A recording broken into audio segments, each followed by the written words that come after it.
He's never felt this afraid before, as the long, bony hand reaches for him. All that twisted, naked flesh, the long body, the straggly black hair, her sharp teeth and bloodshot saucer eyes staring. Is that horror or desire? He feels the sweat stand proud on his skin. He shakes. He is in the grip of a living nightmare, and not long ago, it was just alone in its cell. The young man wasn't sure what to expect when he took a job as a security guard at the SCP Foundation. His brother, a researcher at the secretive organization, had stuck his neck out to get him the job, personally vouching for his reliability and character. With a promise of competence, loyalty, and above all discretion, he was hired. While he filled out the hiring paperwork, his brother warned him that he might see things at this job, things he would never be able to forget. So as he arrived at the research and containment site for his first day, his mind raced with possibilities. Would he be assigned to guard that giant murder lizard his brother had described? Or that statue that you have to stare at it, or else it snaps your neck in a split second? His heart was pounding as he waited for his first assignment. But when the head of security told him he would just be watching a live video feed of a newly acquired subject, he relaxed a little. When he found out that it would be a live video feed of an empty room with nothing in it but a doll, he let out all the tension and anxiety in one big whoosh of breath. A doll? Seriously? His brother had freaked him out for nothing. This was going to be a piece of cake, or so he thought. He wouldn't know how wrong he was until it was too late. He was ushered into a small windowless room, sparsely furnished with nothing but a monitor, a small desk, and a worn office chair. The security head presses a button on the monitor, and the screen comes to life. As promised, it's a live video feed of the containment room next door, and there in the center of the room is the subject, a doll. What's so special about this thing anyway? The guard asks his boss, but the older man simply shrugged and left him alone with the monitor and a dozen unanswered questions.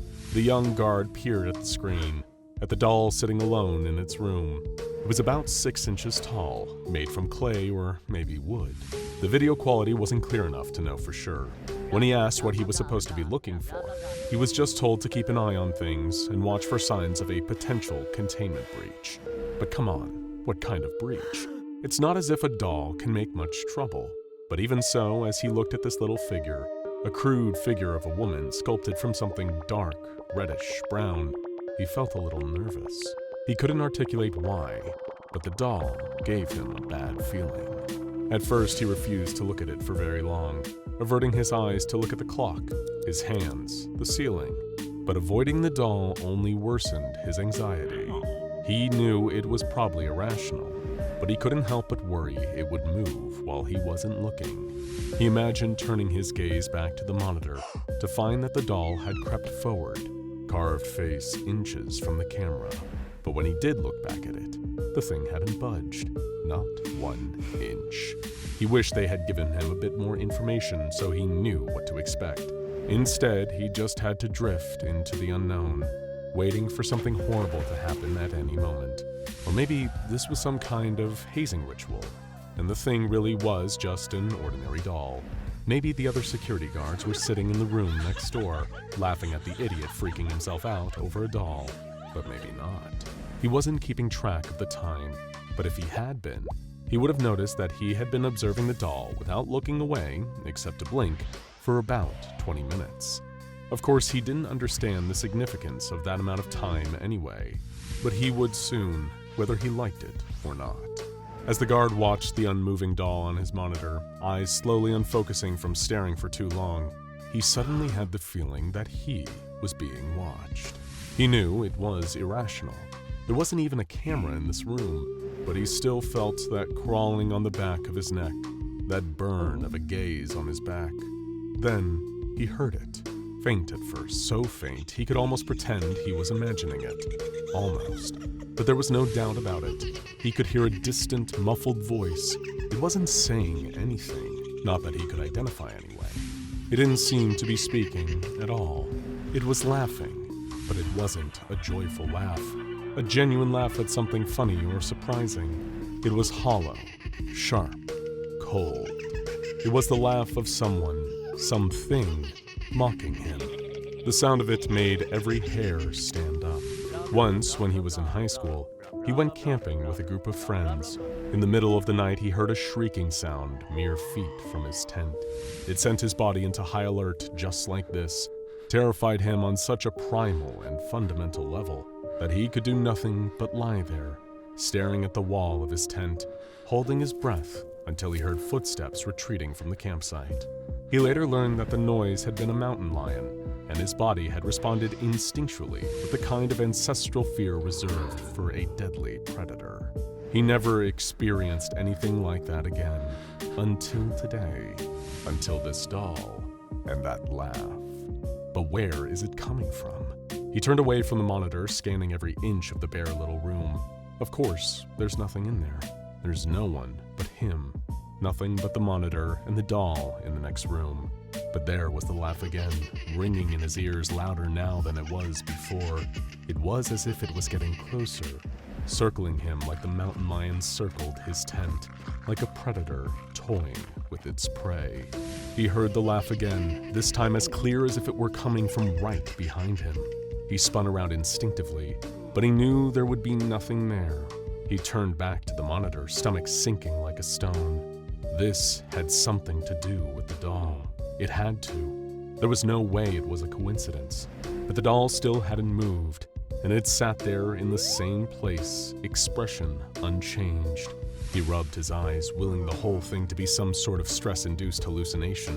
When he opened his eyes, he saw two new eyes staring back at him through the screen. They were wide, bloodshot pupils dilated far bigger than they should be able to. He jumped at the sight, nearly falling out of the chair. The eyes were so shocking, he almost didn't notice who they belonged to. There was a naked woman standing in the room where the doll was only a moment ago. Her hair was wild, tangled, and filthy, as if she had run through a thicket of brambles. Her eyes were crazed, unblinking, and somehow fixed on him through the camera. Her mouth was twisted into a painful grin, every single tooth on display without an ounce of genuine pleasure or happiness. And she was walking right toward him, or rather, walking right toward the camera. She moved slowly, like she was pushing through water, but she moved steadily, relentlessly. The guard felt frozen in place, muscles refusing to move no matter how much every cell in his body screamed for him to run. The strange, horrible woman moved closer and closer, until her face was all that the camera could see. He forced himself to move, standing up from his chair and reaching for the power button on the monitor. Forget the job. He would do whatever it took to make this awful sight disappear. Then, the unthinkable happened. The face came closer and closer and closer still. It pushed through the screen, eyes bulging out through the monitor, as the nightmarish vision crossed from the video feed into the room with him. The guard opened his mouth to scream, but no sound came out. His terror paralyzed his vocal cords and strangled the sound in his throat. The bloodshot eyes, the twisted smile, the pallid corpse-like skin. All of it was coming out of the screen and was headed right for him. First came the head, then the shoulders, the arms, the torso, the legs, stepping out onto the floor and taking the same slow-motion strides toward him. The figure reached out, its arms, fingers stretched out as if to grab the guard by the shirt, and he stumbled backward, knocking over his chair. Just as her fingertips brushed against his chest, the figure suddenly vanished, leaving the guard alone in the room, heart pounding, eyes filled with fearful tears. He threw open the door and sprinted to his superior's office, shouting all the way. He spluttered out an explanation, begging the head of security to come and take a look at what had happened with the doll. But when the older man followed him to the room, there was nothing there. Just an overturned office chair and an ongoing video feed of a room, empty save for a doll. But wait a minute, the doll was different now. It was a little cloth poppet with an embroidered face and hair made of yarn, wrapped in a floral patterned dress. The head of security wrote the entire thing off as first-aid jitters and told the new guard not to waste his time again. He returned to his office and left the guard alone with his monitor, the footage of the new doll, and a tenuous grip on his own sense of reality. Had he really just imagined that? It seemed unlikely. But unfortunately, there was only one way to know for sure. He returned his chair to its original position, sat down, and looked at the monitor again. 5 minutes passed. Nothing. 10 minutes passed. Still nothing. He was beginning to wonder if his boss was right, or maybe he had fallen asleep without realizing, and had some stress-induced nightmare that had blurred with the waking world just enough to confuse him. But then he passed the 20-minute mark, and he heard that distant, mocking laughter again. His blood turned to ice in his veins, and he shuddered at the sound. He knew what was coming, just as he knew that he was powerless to stop it. He watched the monitor, waiting for the woman to appear again, but she wasn't there. There was only the doll. The laugh grew louder and louder, coming closer and closer until it was right next to his ear. It was so close he could practically feel hot breath ghosting across his cheek, but there was no woman on the monitor. He should have been relieved, but the dread only grew. If she wasn't there, where was she? Slowly he turned his head, looking from side to side. Nothing to the left of him, nothing to the right. He didn't want to look in the only remaining place, but he had to. It was the only way to know. He turned and glanced over his shoulder, but there was nothing there either. Then came that laugh again, higher pitched and more frantic than before. It sounded like mad, violent glee, like something that couldn't wait to tear him to pieces. It seemed to echo through the room and bounce off of every wall, off the ceiling. No, it couldn't be. He leaned back in his chair, letting his eyes drift upward. His heart skipped a beat as he saw her there, clinging to the ceiling like a giant insect, arms akimbo, head cocked to the side, eyes even wider than before. She crawled down the wall and began her slow march toward him, smile filled with malice.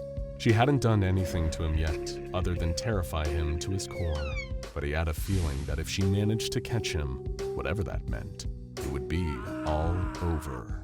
He wasn't going to just sit here and let her get him. He stood up, backing away from the ghostly figure, and ran down the hall to the head of security's office again. The guard turned in his resignation right there and walked out of the Foundation site for good. He'd go get a job in a mall or something. The pay wouldn't be as good, but at least there wouldn't be any haunted dolls. But it was already too late.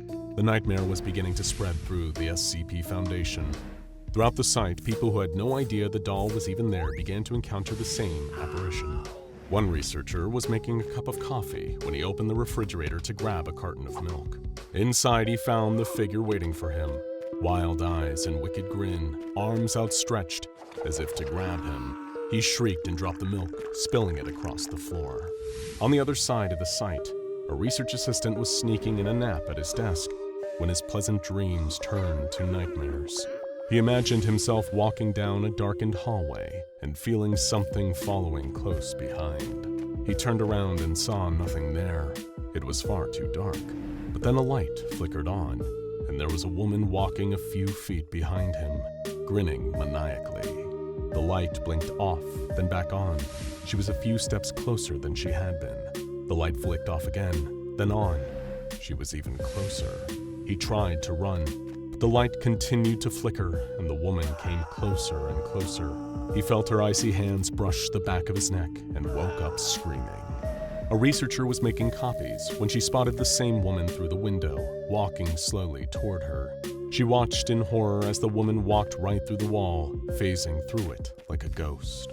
The on-site psychologist received a record number of walk-in appointments as staff from all across the site reported disturbing visions of a woman with bloodshot eyes and a stomach-churning smile, walking toward them with unknown, but certainly not positive, intent.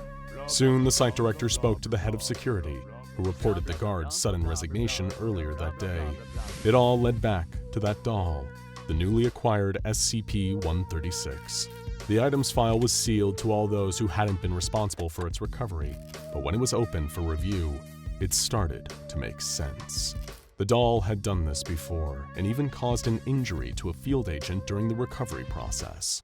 The site director ordered that video surveillance of the item be suspended indefinitely in order to avoid indirectly activating the item. The guard assigned to the position after the previous guard resigned was found slumped over in their chair, unconscious. Nothing was medically wrong with them, but when they woke up, they reported having, quote, the worst nightmare. They were sent home early, and the monitor was switched off for good. Whatever SCP-136 wanted to get up to alone in its containment, that was its business. They didn't have to give it the audience it so clearly wanted, not unless it served a purpose. For example, the site director was beginning to wonder, could they use the anomaly to enhance interrogations? Fear could certainly be a powerful tool in the right hands. If beauty is in the eye of the beholder, then it is generally true that everyone would like to behold it at some point. Beauty can take many forms, and that much is especially true of SCP-056, also known by the appropriate title, a beautiful person. The Euclid class SCP has an infamous tendency to combine its shape-shifting abilities with an incredibly condescending and haughty attitude towards other beings. While other shape-shifting anomalies use their powers to blend in with humanity or to hunt their unsuspecting prey, SCP-056 uses its powers for the sheer thrill of being better than whatever it is mimicking. The question is, what is the true form of this beautiful person when nothing and nobody is around to see it? You might be familiar with the old phrase, if a tree falls in a forest and nobody is around to hear it, does it make a sound? Well, SCP-056 could have a variation of the phrase applied to it. What does beauty look like when there's nothing to compare it to? Or in other words, what does SCP-056 do while alone in the containment chamber? The previous time the Foundation tried to sneak a peek at SCP-056 in its natural state, the clever researchers inserted a security camera into the room in the hopes of seeing the shapeshifter let its guard down. But SCP-056 was clever too, or at least audacious enough to mock the attempt, and transformed into a security camera of much higher quality and stared back. Additionally, the footage featured a glitch of low visibility to allow the transformation to take place unobserved. Perhaps in an effort to protect what passes for modesty for its arrogant self, SCP-056 never changes shape when it is being directly observed. While it would perhaps be a mischaracterization to describe SCP-056 as shy, the elusive nature of its true form has instilled a sense of wonder about it among many members of the Foundation staff. To be able to glimpse how SCP-056 behaves when left entirely to its own devices would surely be a memorable encounter. Could it be possible that 056 is even more beautiful than comprehension in its true and currently unknowable form, and that diminishing its own appeal down to merely being a step above its subject is just another extension of its insulting personality? Or could it be that all the bullying and shaming that SCP-056 participates in is simply a cover for the fact that it is deeply embarrassed by its own true appearance? It is entirely possible that mocking and proclaiming itself better than others is a defense mechanism and smokescreen to keep its fragile feelings and ungainly shape from ever being exposed. While it would be hard to discern if either scenario is the actual truth, both possibilities present an adequate incentive for any observer to want to glimpse SCP-056 all by its lonesome. The intrepid voyeur who might cast a private gaze on SCP-056 could find themselves in witness to a beautiful sight that would bring them to tears. Alternatively, it could confirm for them that all of the relentless teasing that had been endured by those in presence of SCP-056 could now be turned on the creature in a cathartic roast of revenge. With the assistance of hidden cameras, the Foundation may soon know the true limitations of SCP-056's shape-shifting ability. Of course, we couldn't let the so-called beautiful person know that it was being observed, so the new observation and security system was installed while 056 was distracted, using a stack of modeling magazines. These publications were placed on top of SCP-056 while it was in the form of a nicer couch than the one the Foundation had placed inside of its room.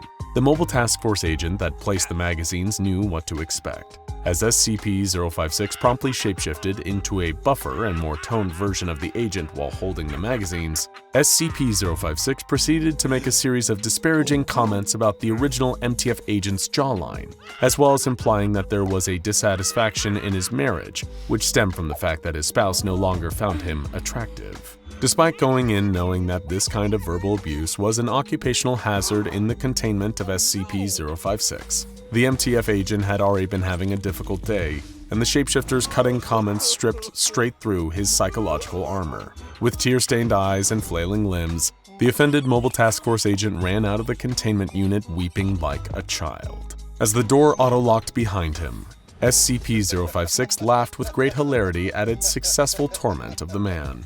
The extent to which the beautiful person delighted in emotional damage could not be understated. This sadistic urge was likely the overriding purpose in its questionable biology, supplanting even the urge to eat and propagate itself. Though in the case of the latter, it is unlikely that SCP-056 would ever be willing to settle for mingling with anyone less beautiful than itself. Besides, if making others feel small and worthless was more a gratifying pastime, then why would SCP-056 want to share itself with any of its pathetic sycophants? Throughout numerous experiments, it was all but confirmed that SCP-056 preferred the feelings of being fawned over as opposed to acting on its own desires. If any, it would rather take the form of a beautiful woman and have several men fight over it for its amusement than find companionship with any individual one of them. The only other desire that seems to put SCP-056 into action is its competitive streak, which seems to be part of the motivation behind its shapeshifting.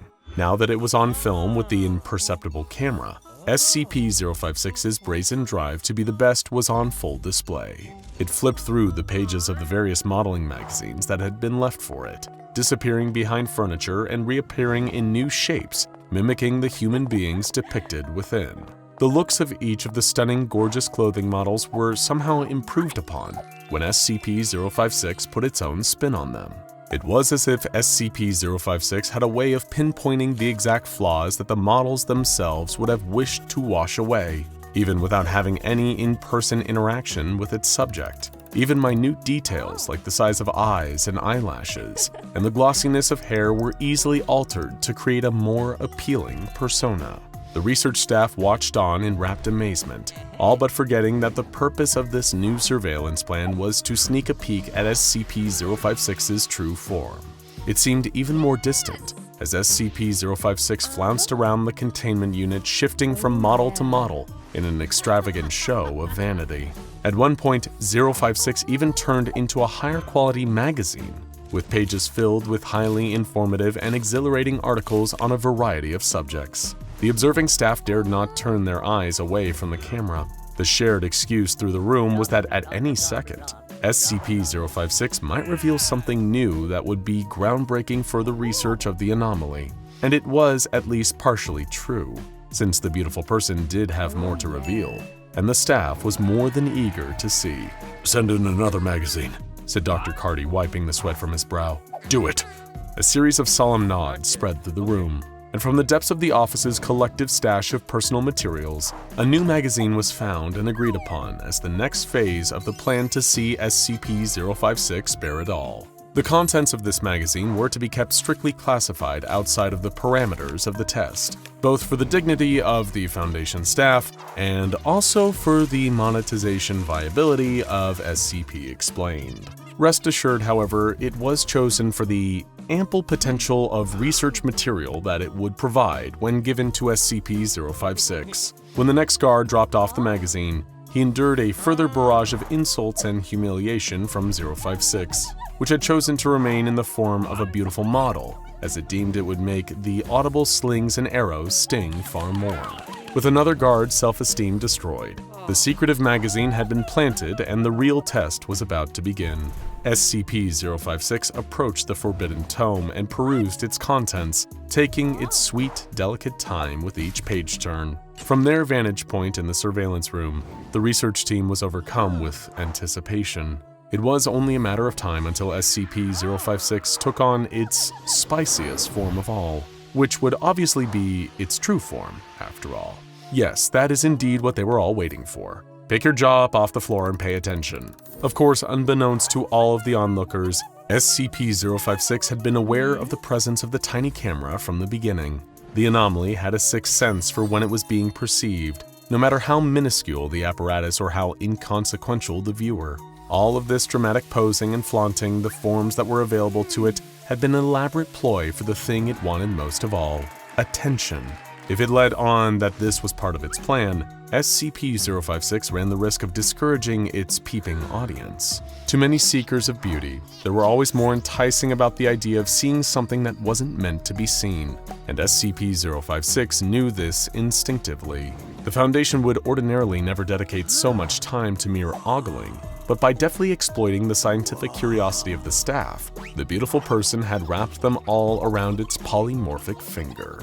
But apprehension and hype alone could not keep the performance entertaining forever. So 056 made things move along by taking on the form directly from the pages of the sorted magazine. Specifically, the middle 2 pages, aka the centerfold. The entire research team was dazzled, unable to pull themselves from the monitor. For some of them, this was the greatest workday that they had ever experienced. In its centerfold form, SCP-056 winked coyishly and strode around the containment chamber, giving the research team an eyeful of itself from every beautiful angle. It had them now. It had proven once again that it was truly superior being amongst a world of pathetic uggos, and it was exactly where it belonged, admired by many on a stage of its choosing. Back in the surveillance room, an SCP Foundation intern named Dave burst through the door, panting and fearful. None of the researchers even looked behind themselves at the entrance of the low-level personnel, as they were all still transfixed by SCP-056's movements. "What are you all doing in here?" Intern Dave wheezed. "There's been a containment breach!" A moment of tense silence passed. Then Dr. Carty raised one of its hands and dismissed the intern with a simple wave. Not now. Dave was stunned with shock. It was a containment breach, the first he had ever seen in his short time at the Foundation. Lives were on the line. Didn't his superiors know about this? Maybe this is what the SCP Foundation is really like? Thought the intern. He was about to leave when he considered the alternative. Perhaps whatever Dr. Carty and the rest of the research team were looking at was more important than the current containment breach. After all, delegation was a key part of running an organization with such a wide purview of tasks. A bit of pride for his superiors swelled within intern Dave's heart, and he bravely took a step forward to see what was being observed on the monitors. His eyes bulged with excitement as they fell upon SCP-056 in centerfold form. "I think I'll take a bath now." Tee-hee, SCP-056 giggled. A wave of joyous brotherhood passed through the surveillance chamber, and high fives were passed around like shakers of salt. Intern Dave, however, was crestfallen. He was certainly mesmerized by the beauty of SCP-056's form, but even that could overpower the profound disappointment he felt towards the others. He got Dr. Carty's attention with a swift punch to the researcher's arm and launched into an angry rant to vent his frustrations. "Have you forgotten what the SCP Foundation is all about? You're all just watching silly stuff like this in the middle of a workday. Was that the plan? Is this what I should expect from all of you? Foolish distractions and provocative bait? What about the containment breach, the lore? I thought I knew what I was signing up for, but you're not scientists or researchers. You're all just a bunch of peeping toms." Intern Dave ran out of the room in a huff. Dr. Carty was tempted to respond, but the sound of running water put his attention back towards the screen with SCP-056. For obvious reasons, we cannot show you or even describe in depth the bubble bath that SCP-056 was taking, but we can assure you that it was hot and steamy, literally. It was an objective scientific fact that the water was quite a high temperature and the room was filled with a curtain of steam. Any other details that might enter the conversation must be left entirely up to the imagination of the viewer. While the research team was captivated, SCP-056 decided to gloat aloud about just how much better than the centerfold model it was. It began to give away all the secrets of how it enhanced its form, making it clear that it had elevated itself beyond the scope of any human beauty standards and into the realm of perfection. And then, as it rose from the tub and grabbed its towel, SCP-056 looked directly into the camera. I hope you all enjoyed that as much as I did, SCP-056 said in a sultry voice of the centerfold. A glitch in the system followed, and immediately after, the containment chamber had 2 bathtubs inside of it, one of which was of an obviously much higher quality than the first. The researcher stood at attention, realizing that this entire time there had been no new discoveries waiting for them. SCP-056 had strung them along for an ongoing performance that wouldn't add anything useful to the data logs of the anomalies file. By God, that intern was right about us. Dr. Carty slammed his fist onto the console of the surveillance system, his body filled with tension and high blood pressure. What have we become? The research team departed swiftly to go and assist the rest of the site with whatever containment breach had thus far escaped their notice. The risks of working with such a wide variety of SCPs was that dedicated attention to each was often in short supply. SCP-056's most devilish trait was that its ability to temporarily monopolize all of that attention for itself. It was an anomalous creature that thrived on perception and quite possibly found the concept of being alone or unobserved to be entirely alien. This is why its most natural form was subjective, and why the beautiful person always strived to draw other beings towards it. Without a world full of inferior beings, SCP-056 would effectively not exist. 056 was blessed, or perhaps cursed, to always be in competition with the best choice of specimen that it had mutual visual access to. Its every action and reaction was a constant blur of chasing an unattainable ideal and grabbing approval from the masses for it. Much like the concept of beauty itself, SCP-056 was protean and dependent on the whims of others. It existed simply because it was desired.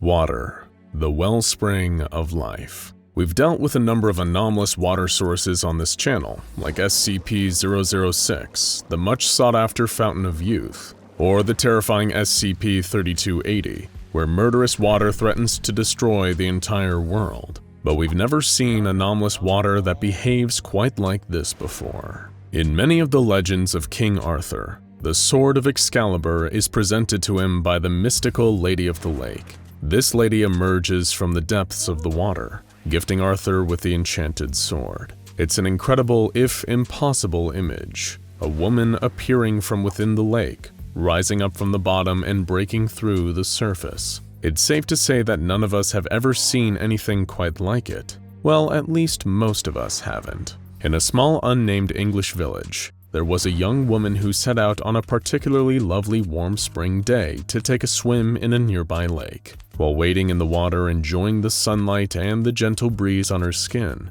she saw a strange ripple ghost across the surface. She stopped her swimming, staring at the motion. She expected to spot a fish or some other aquatic creature. Instead, the water itself began to rise up, gathering and forming into a shape before her eyes. It was impossible, and yet here it was, happening. She pinched herself and found that she was definitely awake, as the water transformed into the shape of a human woman. It turned to look at her, shimmering eyes finding hers and liquid lips forming into a warm, inviting smile. Though this being was shocking to see, it clearly meant her no harm. It raised a translucent arm and gave her a small wave, as if to welcome her to its home. The young woman approached this Lady of the Lake, reaching out her own hand of flesh and bone to touch this impossible creature. Just as her fingertips reached the water woman's own, the figure dissolved back into the lake with a splash. The young woman ran home, telling anyone who would listen about the incredible thing she had seen that day. Of course, no one believed her. That is, until word of her sighting reached the only people who might take her claim seriously, the SCP Foundation. They sent operatives to the lake, where they managed to capture the shape-shifting entity dwelling there. SCP-054, also known as the Water Nymph, is a being made up entirely of water, with an average volume of 90 liters. When it is out of a body of water, the being tends to adopt the appearance of a humanoid woman, though it is capable of taking on a variety of other shapes, including other humanoids, animals, and various inanimate objects. The entity is also capable of shedding its form and effectively disappearing into a given body of water. In order to avoid shrinking or possibly disappearing entirely from evaporation, SCP-054 is required to return to a larger body of water.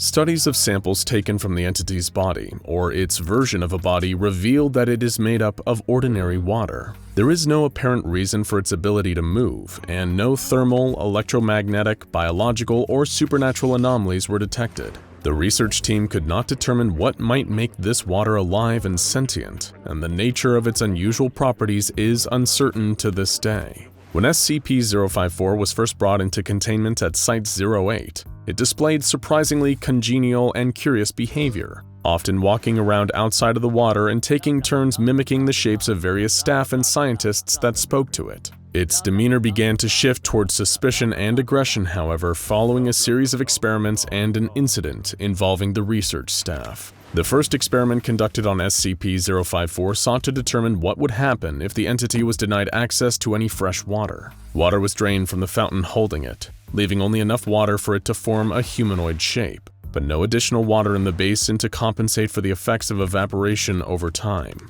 SCP-054 became visibly frustrated as the water was being drained out of its enclosure. For the next few days, it enthusiastically greeted anyone who entered its containment facility, attempting to use a rapport and sense of familiarity to convince the person to provide it with more water. After it realized that this approach had no impact on the amount of water in its fountain, it became distant and even cold to anyone who attempted to speak to it. 054 only became friendly again once the water in its fountain was restored to a pre-experiment level. Next, the research team opted to test SCP-054's reaction to extreme temperatures, particularly extreme cold. The temperature of the containment facility was slowly dropped until the room fell below the freezing point of water. As the temperature dropped, 054 became sluggish and exhausted. It lost its ability to shift between forms, remaining locked in its preferred humanoid female shape. Its movements slowed more and more as the room grew colder, until the entity was completely frozen solid.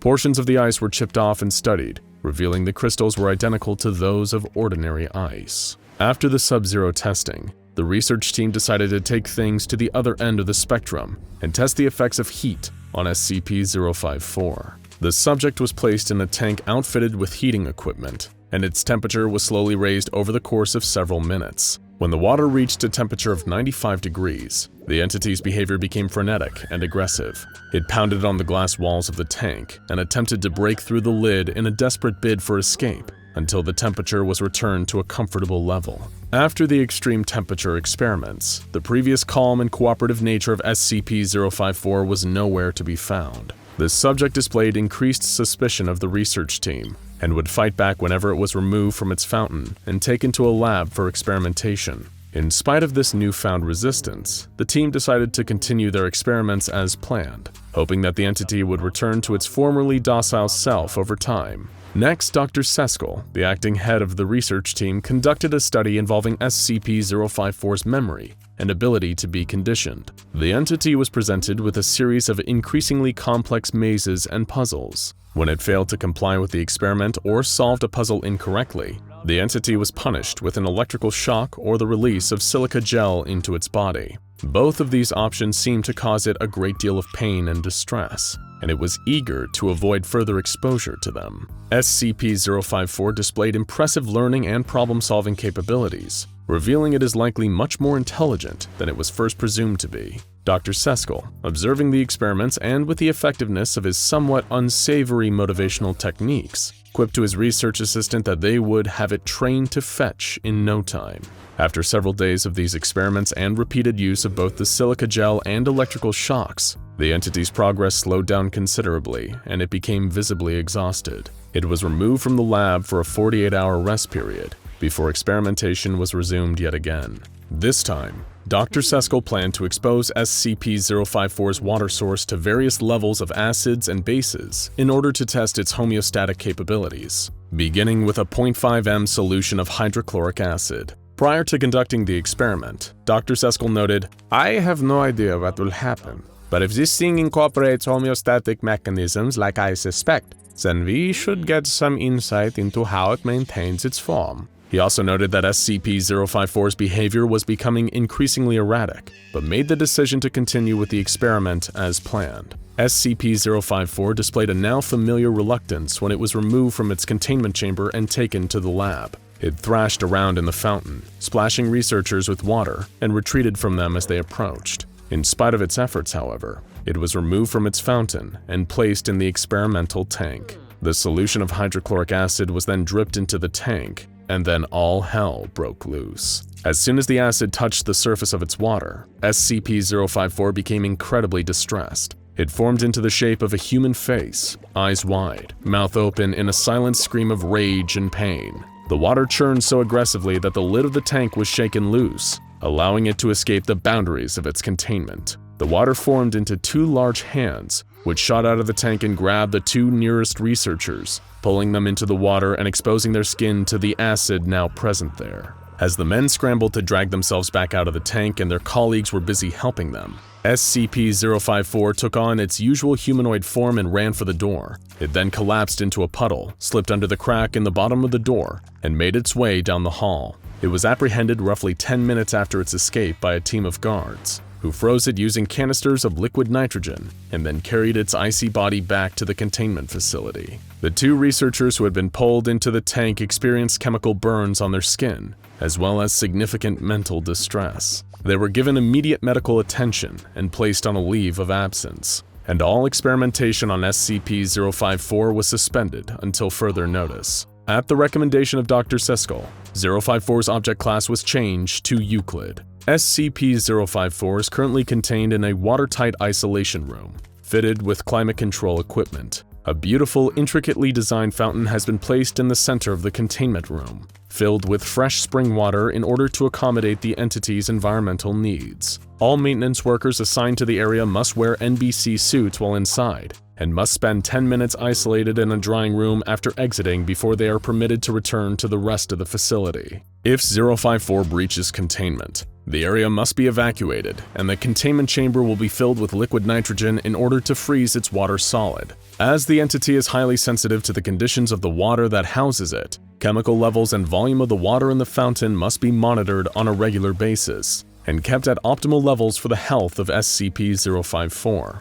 During the course of its containment following the incident around the acid base incorporation experiment, 054 has developed a distrust of men, as the researchers handling that experiment were primarily male. In order to prevent future incidents and keep SCP-054 calm, no male staff are to be assigned to the team monitoring its containment unit. Because 5 years have passed since the last incident involving SCP-054, its object class has been changed from Euclid to Safe, on the recommendation of the lead researcher assigned to its case. Of course, caution should still be exercised while interacting with the entity. This is the SCP Foundation after all, and just because a moderate amount of water is good for you, doesn't mean you can't still drown. Experimentation on SCP-054 has resumed, though this time its boundaries are being honored, and it is allowed adequate time to rest and recuperate between experiments. All use of punishment in order to motivate the entity has been suspended, as it has shown itself to be more than willing to cooperate if it is treated with respect. Like all of us, it responds far better to kindness than it does to fear and intimidation. It doesn't just take on the appearance of a person, it has thoughts, feelings, and the urge to defend itself when threatened. So think twice next time you find yourself swimming in a random body of water. You should be mindful of what might be living in there. Not just of the fish, the algae, and the tiny water bugs, but of the invisible, intelligent, impossible creatures that might be swimming in there with you, or even make up the very water itself. The young girl stood silently in a room full of corpses, staring off into the distance. She was in a trance, seemingly unaware of the carnage that had just unfolded around her. Some of the men were shot or stabbed or beaten. Others had no apparent cause of death whatsoever, but the young girl was unscathed. She was wearing a yellow summer dress and looked like she couldn't have been more than 3 years old. She awoke from her trance, still paying no heed to the violence in the room, and left.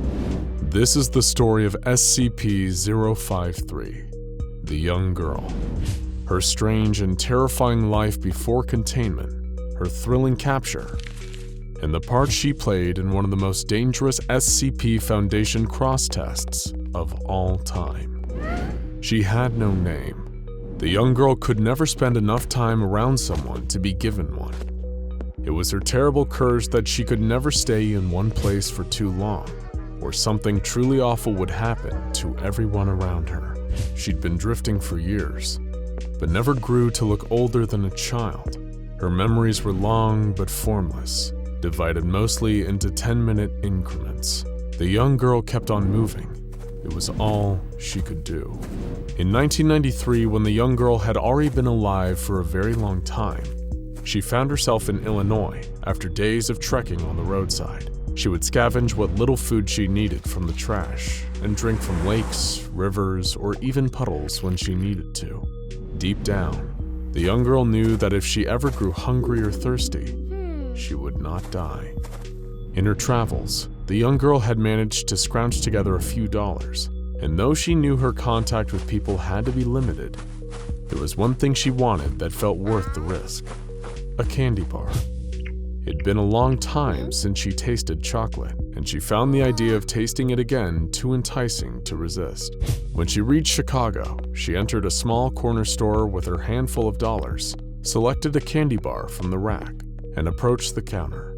For reasons even she didn't fully understand, she kept her eyes down as she placed the money on the counter. You see, SCP-053 was always a special child. As we briefly mentioned earlier, you might even say she was cursed. Whenever she was around other people for too long, terrible things tended to happen. Unspeakable things. And as a component of this strange, unexplainable curse, or perhaps as a means of keeping her safe from it, the young girl was doomed to never understand the nature of her predicament. It was like there was a mental wall between her and the horrors her presence could cause. All she knew was that it was best to avoid eye contact, stay away from large groups of people at all costs, and never spend any longer than 10 minutes around anyone, ever. That's why, as she waited for her chocolate bar at the cash register, she kept her head down and waited to go. The cashier looked upon this strange girl with apparent concern. It had been a slow day, all in all. A few listless patrons milled around the store, window shopping. His brain was practically on autopilot until he saw this child. She looked filthy, in a disheveled dress, and was totally alone. What on earth had happened to this child? The more he looked at her, the more he sensed a creepy vibe exuding from her. Something about this girl was wrong. He spoke softly to her, introducing himself as Miles, and asking her where her mommy and daddy were. The young girl hesitated for just a few seconds too long for his liking, before simply saying that they were at home. Any parent who'd let their 3-year-old kid just wander around the south side of Chicago alone was either crazy, neglectful, or both. He asked her politely to remain in the store while he gave the police a quick call. He'd even let her have the candy bar for free while she waited. Immediately, the little girl became uncomfortable. She had already been in here for a few minutes now, and while Miles called the police, he expected her to wait around even longer. Again, she couldn't even tell you why she knew waiting around like this would be so dangerous, but she had a nagging, instinctual awareness that she needed to get out. Around the store, the few patrons still inside started to get a strange feeling, like someone was watching them. Soon, what seemed like mild paranoia was quickly becoming white-hot anger. Pure rage. They felt almost like they had to kill someone, but not just anyone. Someone particular. They had to kill the little girl. It wasn't long until the police arrived. 2 officers, Holiday and DeWitt, entered to collect the apparently neglected little girl. It was a story they'd sadly heard all too often, a tragically common occurrence in the big city. When the 2 of them approached the young girl, she was looking down at the ground. They tried to speak to her, but she was unresponsive. Miles looked on, concerned, but deep down, he felt the same bizarre progression all the other storegoers were feeling: confusion, irritability, and finally, violent rage. The corner store was a powder keg. All it needed now was a spark. And that spark came when Officer Holiday reached down and took the young girl by the arm. His bare skin touched hers, and it was all over. The cop twitched. His mind washed out in murderous insanity as he reached for his sidearm. Officer DeWitt opened his mouth to protest, but he didn't manage to get a syllable out before Holiday turned and shot him. In a fraction of a second, the quiet corner store exploded into a violent bloodbath as the patrons and cops slaughtered each other. All the while, the young girl just stood there in a trance. Everyone was dead within minutes, except Miles and the young girl.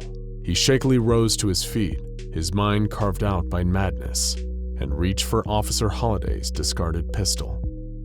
Outside of the store, the young girl appeared, walking out as if nothing had happened.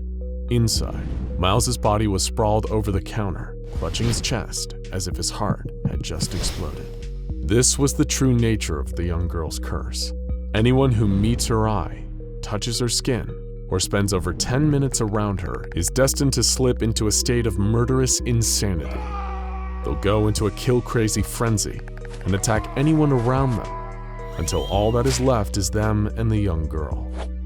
At which point they'll try to kill her too, but the mere act of attempting to kill her is also fatal, killing its victims with a massive heart attack or a seizure. The second part of the girl's curse is that she herself can never die. She keeps coming back, unknowingly causing more misery and death along the way. Until, of course, a certain secret organization took notice. That night, the young girl sat in the cavernous interior of a local abandoned warehouse, quietly eating her hard-earned candy bar. Suddenly, she heard a quiet crack in the distance. She tried to move her left arm, but found it was numb. She could barely move it. The girl turned her head and saw a tranquilizer dart sticking out of her skin. Instinctively, she got up and began to run, limping as her left leg started to lose all feeling too. Suddenly, she was surrounded by footsteps as masked men in SWAT uniforms emerged out of the darkness on all sides. The last thing she remembered before slipping out of consciousness was a blindfold being pulled over her eyes and tiny metal handcuffs clasping over her wrists. When she woke up, she was in the nicest room she had slept in years. It was 16 feet by 16 feet, with toys, books, and games. Standing across the room from her was a stranger in a full hazmat suit, connected to a long steel cable leading out of the room. He spoke calmly and politely. A timer on his wrist counted down from 10 minutes. The stranger explained to the young girl that they would be taking care of her now, and would provide her with all the toys and games and treats she wanted, provided she cooperated and submitted willingly to some tests. Compared to living out on the streets with no food or comfort, this seemed like an excellent compromise. She would live in what seemed like luxury, and every so often, she'd be taken to a testing room with a stranger in an orange jumpsuit. After a few minutes of waiting, the stranger would inevitably go feral and attempt to kill her, and then always die in the process. The strangers in the hazmat suits told her that all of these tests were helping them learn extremely valuable things about her, and that soon they'd have a very special job for her. It would be a wonderful surprise. It was the spring of 1994 that the young girl, now officially designated SCP-053, finally received her special mission. Several strangers in full hazmat suits wielding rifles escorted her out of her usual bedroom. She asked where she was being taken and was told she was going to meet a new friend. She was taken to one of the recreational testing rooms and pushed inside. Out in front of her, she saw something terrifying. A giant reptilian creature. She retreated from it instinctually, hiding behind a chair in the containment area. The giant reptile didn't move. It just sat there. Eventually, she plucked up the courage to go and touch the creature before retreating again. No reaction. Little by little, the young girl gained confidence and continued to approach and pat the creature. It exhaled through its huge nostrils, and the young girl literally jumped for joy in her amusement. She began to play with the docile monster, hugging it, even drawing on it with a crayon. The observers were truly baffled. What the young girl didn't know was that she was playing with SCP-682, one of the most hateful and aggressive anomalies under the Foundation's watchful eye. And yet, in her presence, the creature was like an overgrown puppy dog. After the test phase, the young girl was removed from the hard-to-kill reptile's presence, immediately causing the creature to become violent and murderous once again. After being separated from her strange new friend, the young girl was seen crying for several minutes. According to all accounts, the young girl is eager to see her friend again someday, though considering the reptile killed several guards after their separation, the Foundation isn't eager to grant her that wish. SCP-053 was classified as Euclid and continues to be held in containment, with her toys, books, and games rotated out on a regular basis. Seeing as she shows no sign of aging, this ongoing containment is likely to be the sad, strange fate of the young girl, an anomaly that never wanted to hurt anyone, but an important and cruel reminder that what we want doesn't always influence the world in the way we want. It is certainly not unheard of for a young girl to wake up in the middle of the night, looking for a glass of water. It is somewhat more exceptional when this late-night water run results in many deaths. Unless, of course, you're dealing with a very special young girl. SCP-053, also known as, well, the young girl. She possesses the innate ability to inspire delusions, paranoia, and eventually homicidal rage in anyone who spends too long around her, which, as you can probably imagine, makes it hard to live a normal life. One night, the young girl woke up to something incredibly strange. The door of her cell, typically tightly sealed, was wide open, and a strange flashing red light was shining in through the hallway. The sound of a distant alarm is what had woken her up. What the young girl didn't know was that the site confining her had just experienced a mass containment breach as a result of a major electrical malfunction. Some of the most terrifying creatures imaginable were roaming the halls in search of violence and carnage. But when the young girl got up and wandered out of her bedroom, she only wanted a glass of water to quench her midnight thirst. She wandered down a long, plain hallway, washed intermittently and read by the red flashing emergency lights. She rubbed the sleep out of her eyes and yawned. All this strange commotion. Maybe she's just having a bad dream. But what seems like a bad dream to her is a bona fide living nightmare for everyone around her. A few halls over, security personnel were being devoured alive by SCP-682. SCP-136, the old man, had just dragged a senior researcher into his pocket dimension to do unspeakable things to him, and a group of terrified admin staff are being lured out by what they think is a group of Mobile Task Force operatives, but is actually a pack of hungry SCP-939 imitating their voices. Still, the young girl persisted in her quest for a refreshing drink, even as security personnel began to fan out through the building, hoping to get control over this rapidly devolving situation. A group of 5 armed security officers ran into the hallway and attempted to intercept the young girl, but the high stress they were feeling was only accelerated by the effects of the young girl's anomalous powers. They started to feel bugs crawling all over their skin. They started to get the sense that their fellow security officers weren't even people, but monsters wearing human skin suits. Their paranoia soon evolved into a blistering rage. Each of the men pulled out their guns and began firing at each other until only one was left standing, wounded but alive. With all the others dead, the object of his rage now became the young girl herself. He understood then that it was all her doing, that she'd made him do this. She was a monstrous little creature who took pleasure in twisting the minds of human beings into terrible forms. In reality, the young girl had no such feelings. Her powers were passive. She had no control over them.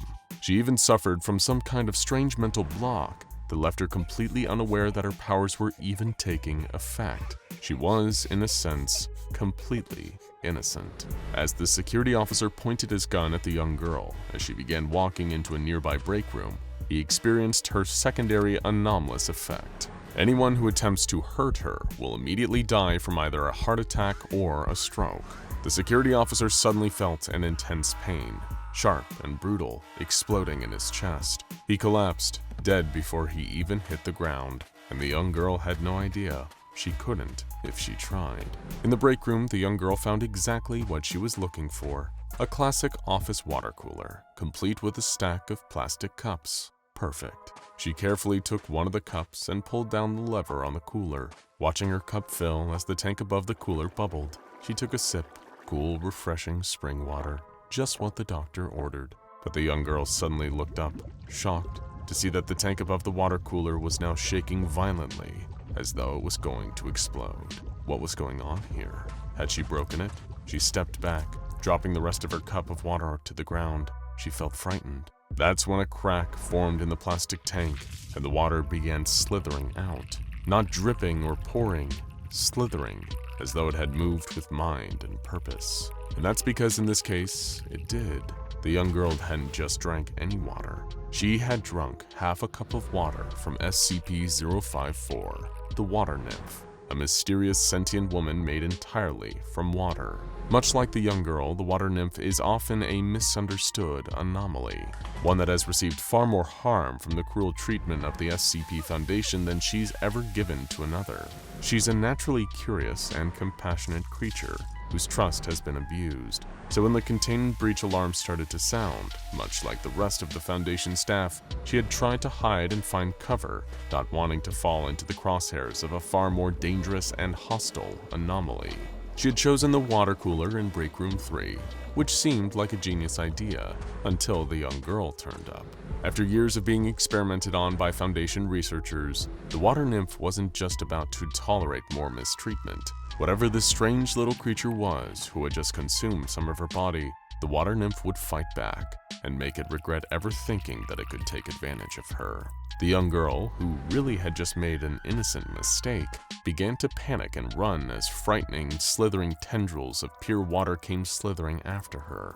As the unfortunate security guard discovered earlier, trying to attack the young girl was typically a one-way ticket to a heart attack or fatal cerebral event. But seeing as the Water Nymph had neither a heart nor a brain, she was invulnerable, and the young girl was terrified.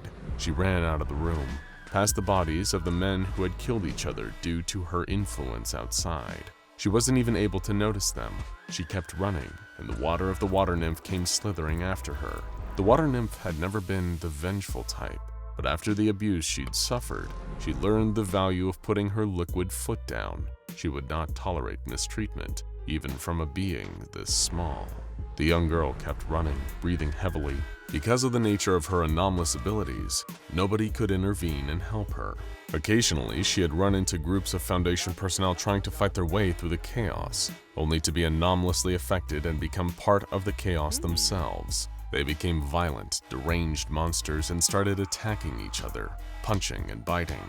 As they fell to the ground in a brawling pile, the young girl had to desperately climb over them as the streak of furious liquid followed her. Meanwhile, across the facility, the vicious, psychopathic old man was hungry for more. His mouth stretched into a wide, sadistic grin, and he continued walking further into the base. He would find new victims. He would feel their fear and drink in their dying screams. Several mobile task forces were dispatched from other nearby containment facilities. They'd likely reach the embattled site within the hour, but how many lives would be lost before then? The death count was already well into the double digits. After all this running, the young girl was getting tired. It was rare that she needed to truly avoid and escape a threat like this, and as such, she wasn't exactly prepared for such a scenario. She found her way into a broom closet and locked herself inside, hiding among mops and brooms. She tried to quiet her breathing, holding a tiny hand over her mouth. Red flashes continued to occasionally illuminate the corners of the door. She breathed in and out, in and out. Was something waiting outside? The young girl gasped as water started bubbling underneath the door. It started looking around her feet, then rising up from the ground. To the young girl, it was astonishing. The water was forming the shape of a woman standing right in front of her. Her lower lip trembled with fear. For a moment, she was at a loss for words. Then she gulped dryly and began to speak in a soft little voice. "I'm so sorry, I didn't mean to hurt you, I promise, I was just thirsty." The Water Nymph tilted her head slightly, confused. Did this tiny child really mean this? Was it an honest mistake? After all the terrible things that had been done to her, the Water Nymph had difficulty trusting humans. But as the young girl started to cry for reasons she couldn't quite understand, the Water Nymph felt the urge to comfort her. Perhaps she wasn't with the Foundation. Perhaps this girl was just another prisoner. They were allies, not enemies. While the Water Nymph couldn't speak, as a show of solidarity, she began to transform. She got smaller, herself becoming a little girl made of water, almost mirroring SCP-053. She raised a hand and waved. The young girl giggled, seemingly put at ease. It'd been a long time since she met a new friend around here, and it seemed like the water nymph was ready to change that. Maybe they could escape this place together. The young girl opened the door and the two of them ran out together, passing through an adjacent hallway. The young girl ran while the water nymph slithered formlessly along behind her. They managed to sneak around and avoid detection from the many anomalies and Foundation guards duking it out for supremacy in the chaotic halls of the facility. In a sense, it provided the perfect cover for the unlikely duo to escape this bizarre situation. But they weren't out of the metaphorical woods yet. First, they were cornered by a trio of paranoid guards, all wielding handguns. However, the young girl's nightmarish ambient ability came in handy once more. The three men lost their minds and started killing each other, giving the young girl and the water nymph more time to escape and keep moving, though they were about to encounter the deadliest threat of all. The young girl took point, leading the water nymph down the nearest hallway, when suddenly, SCP-136, the old man, emerged from the wall right in front of her. He had such anomalous malice in him that the young girl's powers was effectively useless against him. He grinned and approached her, his arms extended, ready to ferry her off to the nightmare of his pocket dimension. The young girl had never felt so afraid, until suddenly, the water nymph slithered in between them, and she assumed her full humanoid form once more, forming a wall between the young girl and the old man. This turned out to be the perfect way to save the young girl's life. SCP-136 has historically found liquid barriers incredibly confusing, and it's been widely considered to be one of the few ways to effectively delay the old man's rampages. Seizing the moment, the young girl turned and ran away. The water nymph had just saved her life. Sadly for them, neither the water nymph nor the young girl escaped that day. The mobile task forces arrived and took control of the facility again, recontaining the various anomalies who had escaped. But even if they never saw each other again, the water nymph and the young girl would forever remember how they helped each other on that incredibly strange day. Does life imitate art, or does art imitate life? It's a question that has been asked throughout human history. This philosophical debate is about the ways art either reflects the world around us or influences it. But in the case of SCP-085, the idea of art imitating life takes on a far more literal meaning. This entity was created during an experiment involving two separate SCPs. The first of these was SCP-067, which is a fountain pen that, when held by a user, will take full control of the person's hand and arm. SCP-067 then either writes about or draws something linked to the user holding it. The second of these SCPs was SCP-914, better known as the Clockworks. This massive piece of anomalous machinery will have various effects depending on what or who is placed inside of it, and which of its several settings is chosen on the selection panel. After test subject 1101F was given the anomalous fountain pen, the result on the page was a simple female figure, around 6 inches tall and 1.5 inches wide. She was drawn wearing a summer dress with her long hair tied back in a ponytail, and a single word was written underneath her: Cassandra. As part of the experiment, the drawing was placed inside of SCP-914, and the Find setting selected. This is the setting that is known to improve the object placed inside of it in some way. For example, a hunk of steel placed inside will be transformed into a pile of steel carpet tacks, a refined version of the steel. When the drawing was placed inside, something truly amazing happened. Cassandra came to life, or as she now prefers to be called, Cassy. SCP-085, sometimes known as hand-drawn Cassy, is a completely sentient being. She is fully able to communicate, however it all has to be done non-verbally.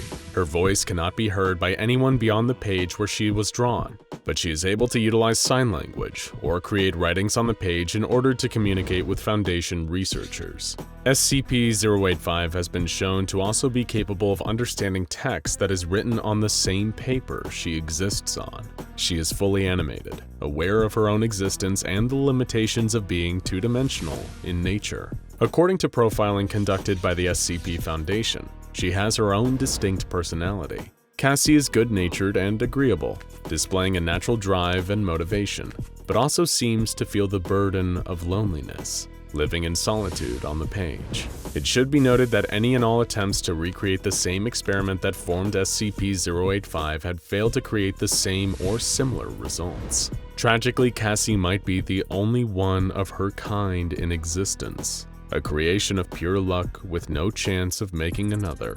No wonder she feels so lonely.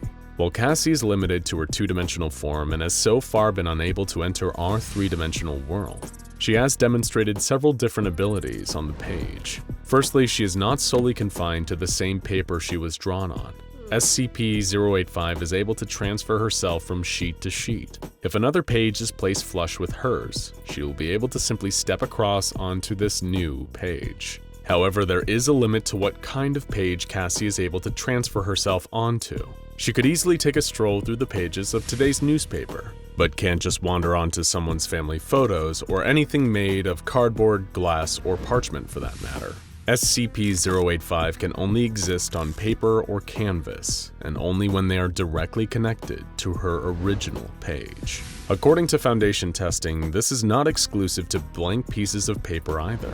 If Cassy ever transfers herself onto a page bearing a repeated pattern, like a piece of wallpaper, then she will appear to be in the foreground while everything else on the paper appears to be behind her. SCP-085 will perceive each page she enters as a completely new place. From her point of view, pattern pages seem to be like endless space. Additionally, Cassy can also travel to other pieces of artwork and adopt the same art style of each new environment she appears in.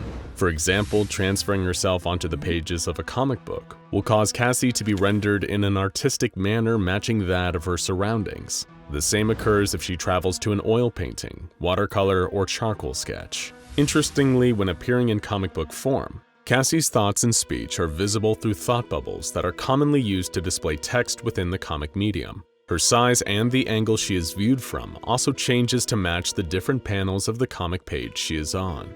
At one point, SCP-085 was introduced by Foundation personnel to a print copy of Ascending and Descending by the famous Dutch artist M.C. Escher. This painting is of a large building, with its roof consisting of a looped, never-ending staircase. When she transferred onto the print of Escher's painting, SCP-085 curiously explored her new environment and was able to ascend and descend the staircase. The researcher gave Cassy the name of the piece and asked for her thoughts on it. She remarked, "It's pretty, I guess. Would make a neat exercise track." When the researcher asked if she noticed anything inconsistent about the staircase, Cassy replied, "No, as far as I can tell, it just loops around, down, up all the time. Why don't more staircases do that? It's pretty neat." Following this, Cassy directly requested more impossible objects or optical illusions to be drawn onto her page and made part of her environment. Unfortunately, her request is still pending review from the O5 Council.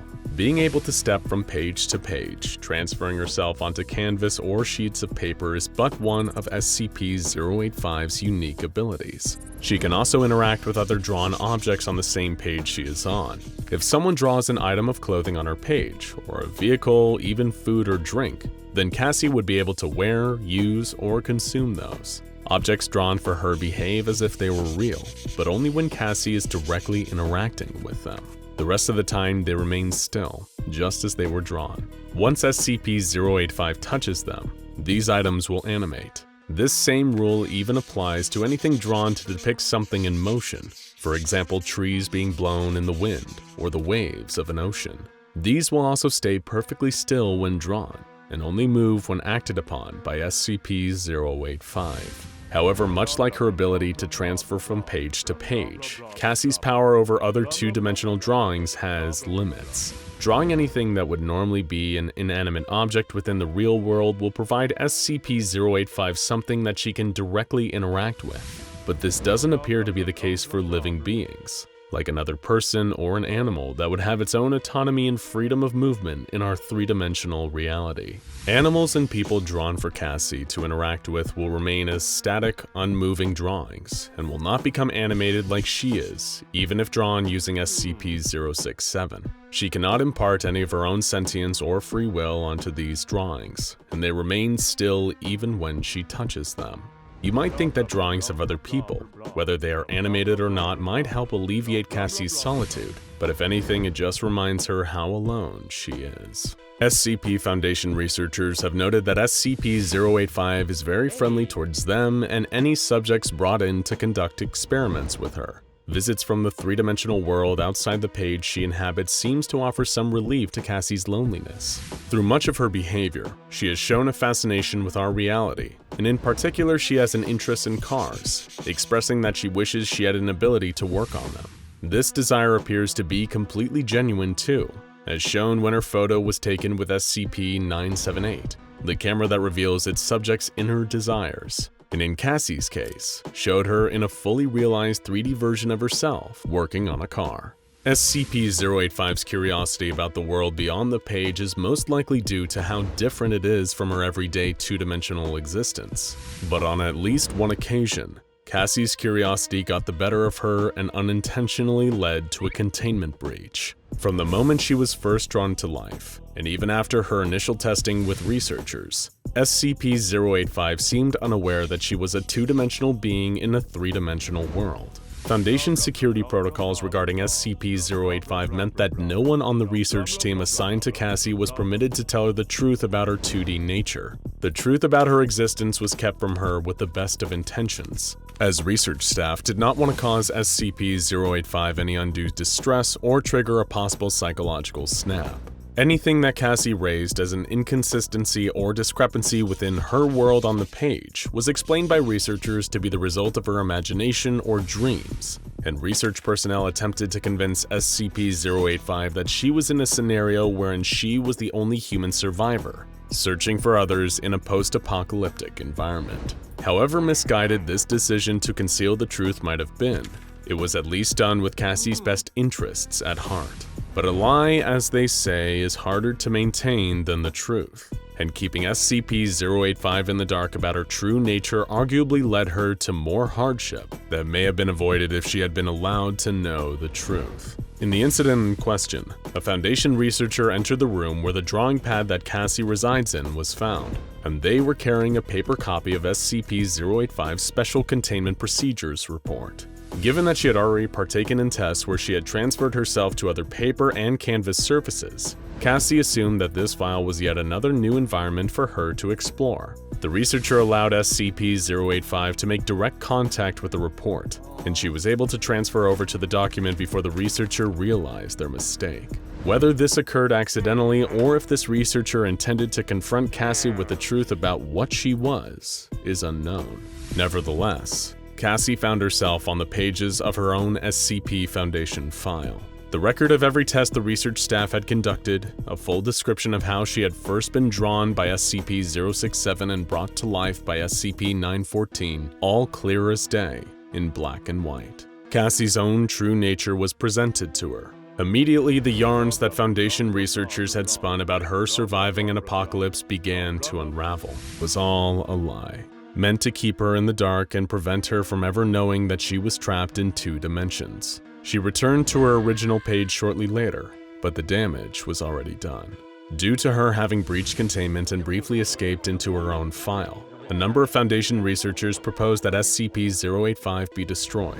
There was always a risk of this happening again. What would happen if Cassy unwittingly found herself inside another file, with access to more of the Foundation's sensitive information? However, the O5 Council decreed that SCP-085 was not to be terminated, allowing Cassy to continue to exist despite the breach. Ever since she learned the truth about herself, signs of depression have begun to manifest in her behavior. Finding out you are a drawing trapped in 2 dimensions with no chance of ever having someone else for company would be enough to crush anyone's spirit. But luckily, researchers have since managed to uplift Cassy a little and offer her a welcome distraction from her unfortunate revelation. The optical illusions like the never-ending staircase she requested were quickly drawn into her environment. Additionally, given the interest she had shown in a technical drawing of a 1964 Ford Mustang convertible, SCP-085 had been allowed to assemble a car of her own. By transferring each individual component of the car from the blueprint to her page, hand-drawn Cassy had been gradually building her very own Mustang to keep herself preoccupied from her life in cartoon motion. And in the end, if she can distract herself and find that tiny bit of happiness, isn't that all that matters? In a sense, we're all trapped within our own dimension. Cassy in her 2D one, us in our 3D world, filling our lives with hobbies and entertainment, all in an effort to make sure that we never tug too hard at the threads of our reality, and find out there just might be much more out there that we're missing. It all started in 1983, with reports of human trafficking in the heart of Sin City. The FBI had gotten word of a potential trafficking ring operating out of an abandoned department store in Las Vegas, Nevada, and immediately began organizing a secret raid on the building. While they would indeed encounter something horrifying within that abandoned department store, it wasn't criminals or human trafficking. In fact, it wasn't human at all. This is the horrifying story of SCP-137. After weeks of planning, the raid on the department store was conducted in the dead of night. Agents covered all the exits and entrances, and a helicopter was stationed nearby in case anyone attempted to run. It should have been a perfect trap, but things never go as planned when you don't know what you're dealing with. The agents breached the door and began searching the darkened building. It didn't appear that there was any power, so the traffickers must have had great night vision and a high tolerance for creepy locales. Agents soon heard a faint humming sound coming from below, a generator. It must be located in the basement and be the hub of this criminal enterprise. Readying themselves for whatever they were about to find, the agents descended into the basement. As they moved deeper into the building, they found that lighting rigs had been set up. They must be getting closer to something, but that something was still a mystery. A senior FBI special agent was leading the charge, his pistol drawn and ready. It was quiet. Too quiet. Did the traffickers already realize they were coming and clear out? He was ready to consider this bust a bust when he heard a quiet mewling in the distance, a persistent whining whimper that was undeniably human. He gave the signal to his fellow agents to follow the noise. They proceeded forward towards the pain sounds and found themselves in a wide, well-lit room filled with department store mannequins. All were broken to some degree. Some were totally smashed to pieces. Some were chained to walls and locked in cages. Others were wrapped in plastic. The agent wondered whether this was some kind of twisted joke or a messed up avant-garde art piece. That's when he noticed her, a single crouched figure in the distance, hunched over and whimpering in a darkened corner of the room near a full-length mirror. He couldn't fully make her out, but he got the sense that something was wrong. She was injured, bent over. Was she even missing an arm? Just what had these monsters done to this woman? He whispered a request for backup into his radio and pushed on. When he got within 50 meters of this strange woman, her demeanor changed entirely. She jerked around, her movements forced, erratic, and painful looking. The woman stared directly into the agent's eyes and began hobbling towards him, occasionally stopping to strike a pose as if modeling during a photo shoot. Just then, the agent made a horrifying realization. This thing moving towards them wasn't a woman at all. It was a living mannequin. As she got closer though, he realized that the mannequin's broken left forearm had been carved into a large shiv. A female junior FBI agent had been one of the many to pour into the room when the raid leader had radioed for backup. The second she entered the 50-meter range of this strange mannequin, everything changed. In an instant, its eyes and mouth began dripping with a thick, viscous resin. Its whimpering gasps suddenly became vicious, ear-splitting screeches, and it turned its gaze from the senior FBI agent. It was now focused on the junior agent, who had just entered the room and broke into a terrifying run straight towards her. The mannequin moved with a violent, single-minded purpose. Other agents began firing, but it was running freakishly fast and easily dodged most of the bullets. The few that actually hit seemed to do nothing to slow the creature down. It shrugged off the damage and kept running. With a great leap, it landed on the terrified junior agent and began jabbing her with its bladed arm. The other agents stopped firing, fearing they might accidentally hit their colleague during the panic. The mannequin was ruthless, clawing and stabbing with the strange resin leaking out of its every orifice. Terrified and unable to reach her gun, the agent remembered her training. She reached into her belt and grabbed her stun gun, jamming the two probes up against the creature's chest and giving it 30,000 volts. The creature spasmed, fell backwards, and collapsed in a heap on the ground, frozen. This was the first recorded encounter with SCP-137. a violent living mannequin with a serious problem with women. This terrifying report was passed up the chain of command until it landed on the desk of a Foundation agent working in the FBI. The Foundation quickly swooped in and claimed the mannequin, delivered necessary amnestic treatment to all who'd witnessed it, and closely observed the female junior FBI agent's recovery in a private hospital with Foundation ties. As it turns out, they were right to do so, as the junior agent was in for a gruesome fate. While the wound she'd suffered at the hands of SCP-847 didn't appear fatal, the fact that the mannequin's anomalous resin excretions entered the open wound changed everything. Several hours after being committed, the junior agent began complaining of limb stiffness and difficulty moving. This quickly developed into full paralysis. Over time, her skin and internal organs began to harden, until the process dubbed plastination came to a gruesome end. The junior agent wasn't just dead, she had been transformed into a mannequin. Foundation researchers were met with a truly horrifying realization. This means that all the other broken mannequins found with SCP-847 were likely once living humans, attacked and transformed by the anomaly, now a source for new harvested body parts. Now safely interred at a Foundation containment facility though, the real tests on SCP-847 to determine its behavior and physical attributes could begin. The most important detail about SCP-847 is that its aggression is exclusively directed towards women, as opposed to when it encounters men, and its instincts are more self-destructive. Through a series of tests and observations, researchers have been able to pin down 3 different distinct patterns of behavior for SCP-847.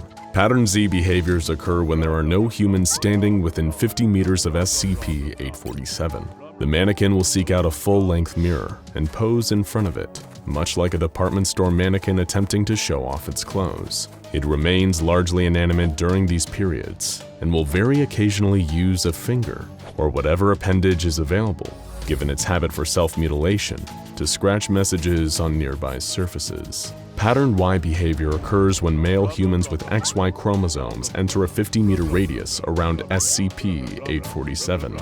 Just like its reaction to the male FBI agents who found it, 847 will initially emit vocalizations that seem like whimpering gasps, before making eye contact and striking provocative poses while approaching the subject. It will then remain static and allow the male subject to pose its body. However, after the male subject leaves the area, 847 will enter a state of considerable distress and begin removing or shattering parts of its body. The Foundation has found that the parts removed or shattered are often consistent with parts that the male subjects found displeasing during interactions, showing a masochistic desire to impress. These parts are then harvested back from plastinated victims, which brings us to the most dangerous of its behavior patterns. Pattern X behaviors occur when female humans enter a 50-meter radius around the creature. 847 will immediately become brutally aggressive, switching its noises from whimpers to violent screeches and growls. 847 experiences enhanced physical capabilities during Pattern X states. Its speed has been measured at 45 kilometers per hour, making it as fast as the legendary SCP-096. It's also been shown to exhibit extreme physical strength. It's during this pattern of behavior that it begins excreting its deadly resin, which has been proven to only be dangerous to women. In these states, the only thing capable of reliably pacifying the being is a powerful electric shock. The shock causes the creature's resin to harden, temporarily incapacitating it for roughly 5 minutes. Other conventional weapons and damage has no meaningful effect on SCP-847. After a number of incidents that had sad and violent endings, the Foundation Ethics Committee forbade the use of female D-Class personnel in SCP-847 testing. When it came to female subjects, 847 always slipped into a state of extreme aggression, so instead the Foundation began testing with male subjects in hopes of better understanding the dynamics between human males and SCP-847. Various misogynistic D-Class males were introduced into the containment chamber, which was modeled to look like a bedroom for the purposes of behavioral study. Each one, either during or after their interaction with SCP-847, was told to comment on some aspect they felt dissatisfied with. The mannequin shattered its own chest after hearing it described as being out of proportion, After another D-Class called its nose ugly, the mannequin broke it off. After another said that its hair was out of fashion and commented on its inability to drink, it tore out its hair and liver. All parts were replaced after the experiments. Things took their most violent and upsetting turn yet with the introduction of D-7294. A lot of the time, D-Class personnel are considered to be as anonymous as they are expendable, but D-7294 is an exception. Before becoming D-Class, he was a successful cello teacher who brutally murdered one of his teenage students and her mother. He's typically employed in tests when the Foundation wishes to see interactions between anomalies and humans with confirmed psychopathic personalities. During his interaction with SCP-847, he belittled and humiliated the mannequin.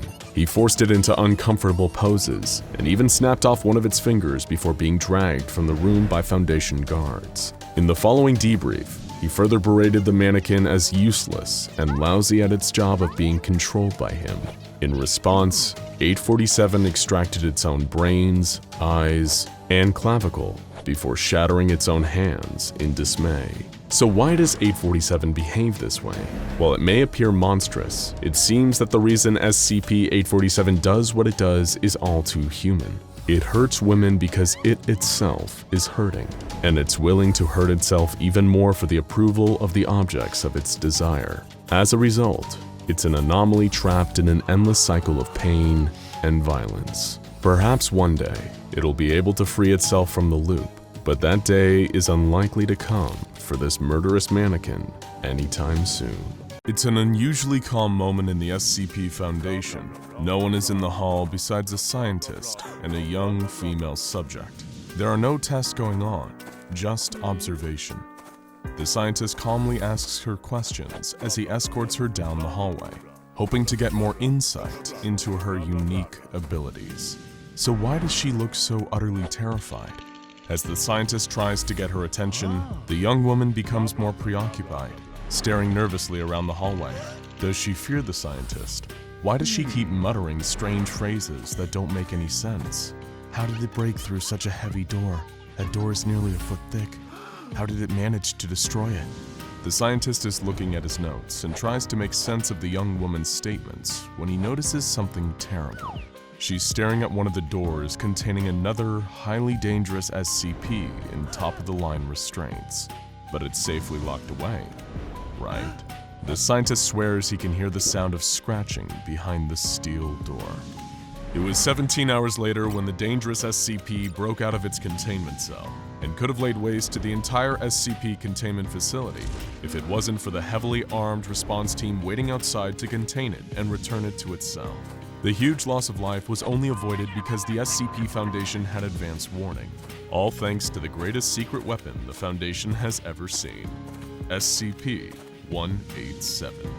But the Foundation's most powerful defense against dangerous SCPs is probably its most unlikely, a completely normal-looking young woman in her early 20s, whose only distinguishing characteristic is how thin and haunted she looks. Despite being no danger to anyone in the Foundation, she's one of the most carefully guarded SCPs in the facility to protect her from herself. SCP-187 is one of the most powerful precognitives ever found, but her abilities are a danger to her own mind. This average-looking girl has a unique telepathic ability where she can see into the future of whatever she's looking at, seeing it simultaneously in 2 frames of existence. She sees it as it is now, as well as what it will look like in the future. Say, for instance, she's looking at a baby tiger cub. Aw, cute. At the same time, she also sees the massive, fearsome jungle beast it'll become. She won't see minor changes to its state, so she won't be able to tell you how your next haircut will look. But if something drastic is about to happen to someone or something, she'll be able to predict it with perfect accuracy. There's only one problem.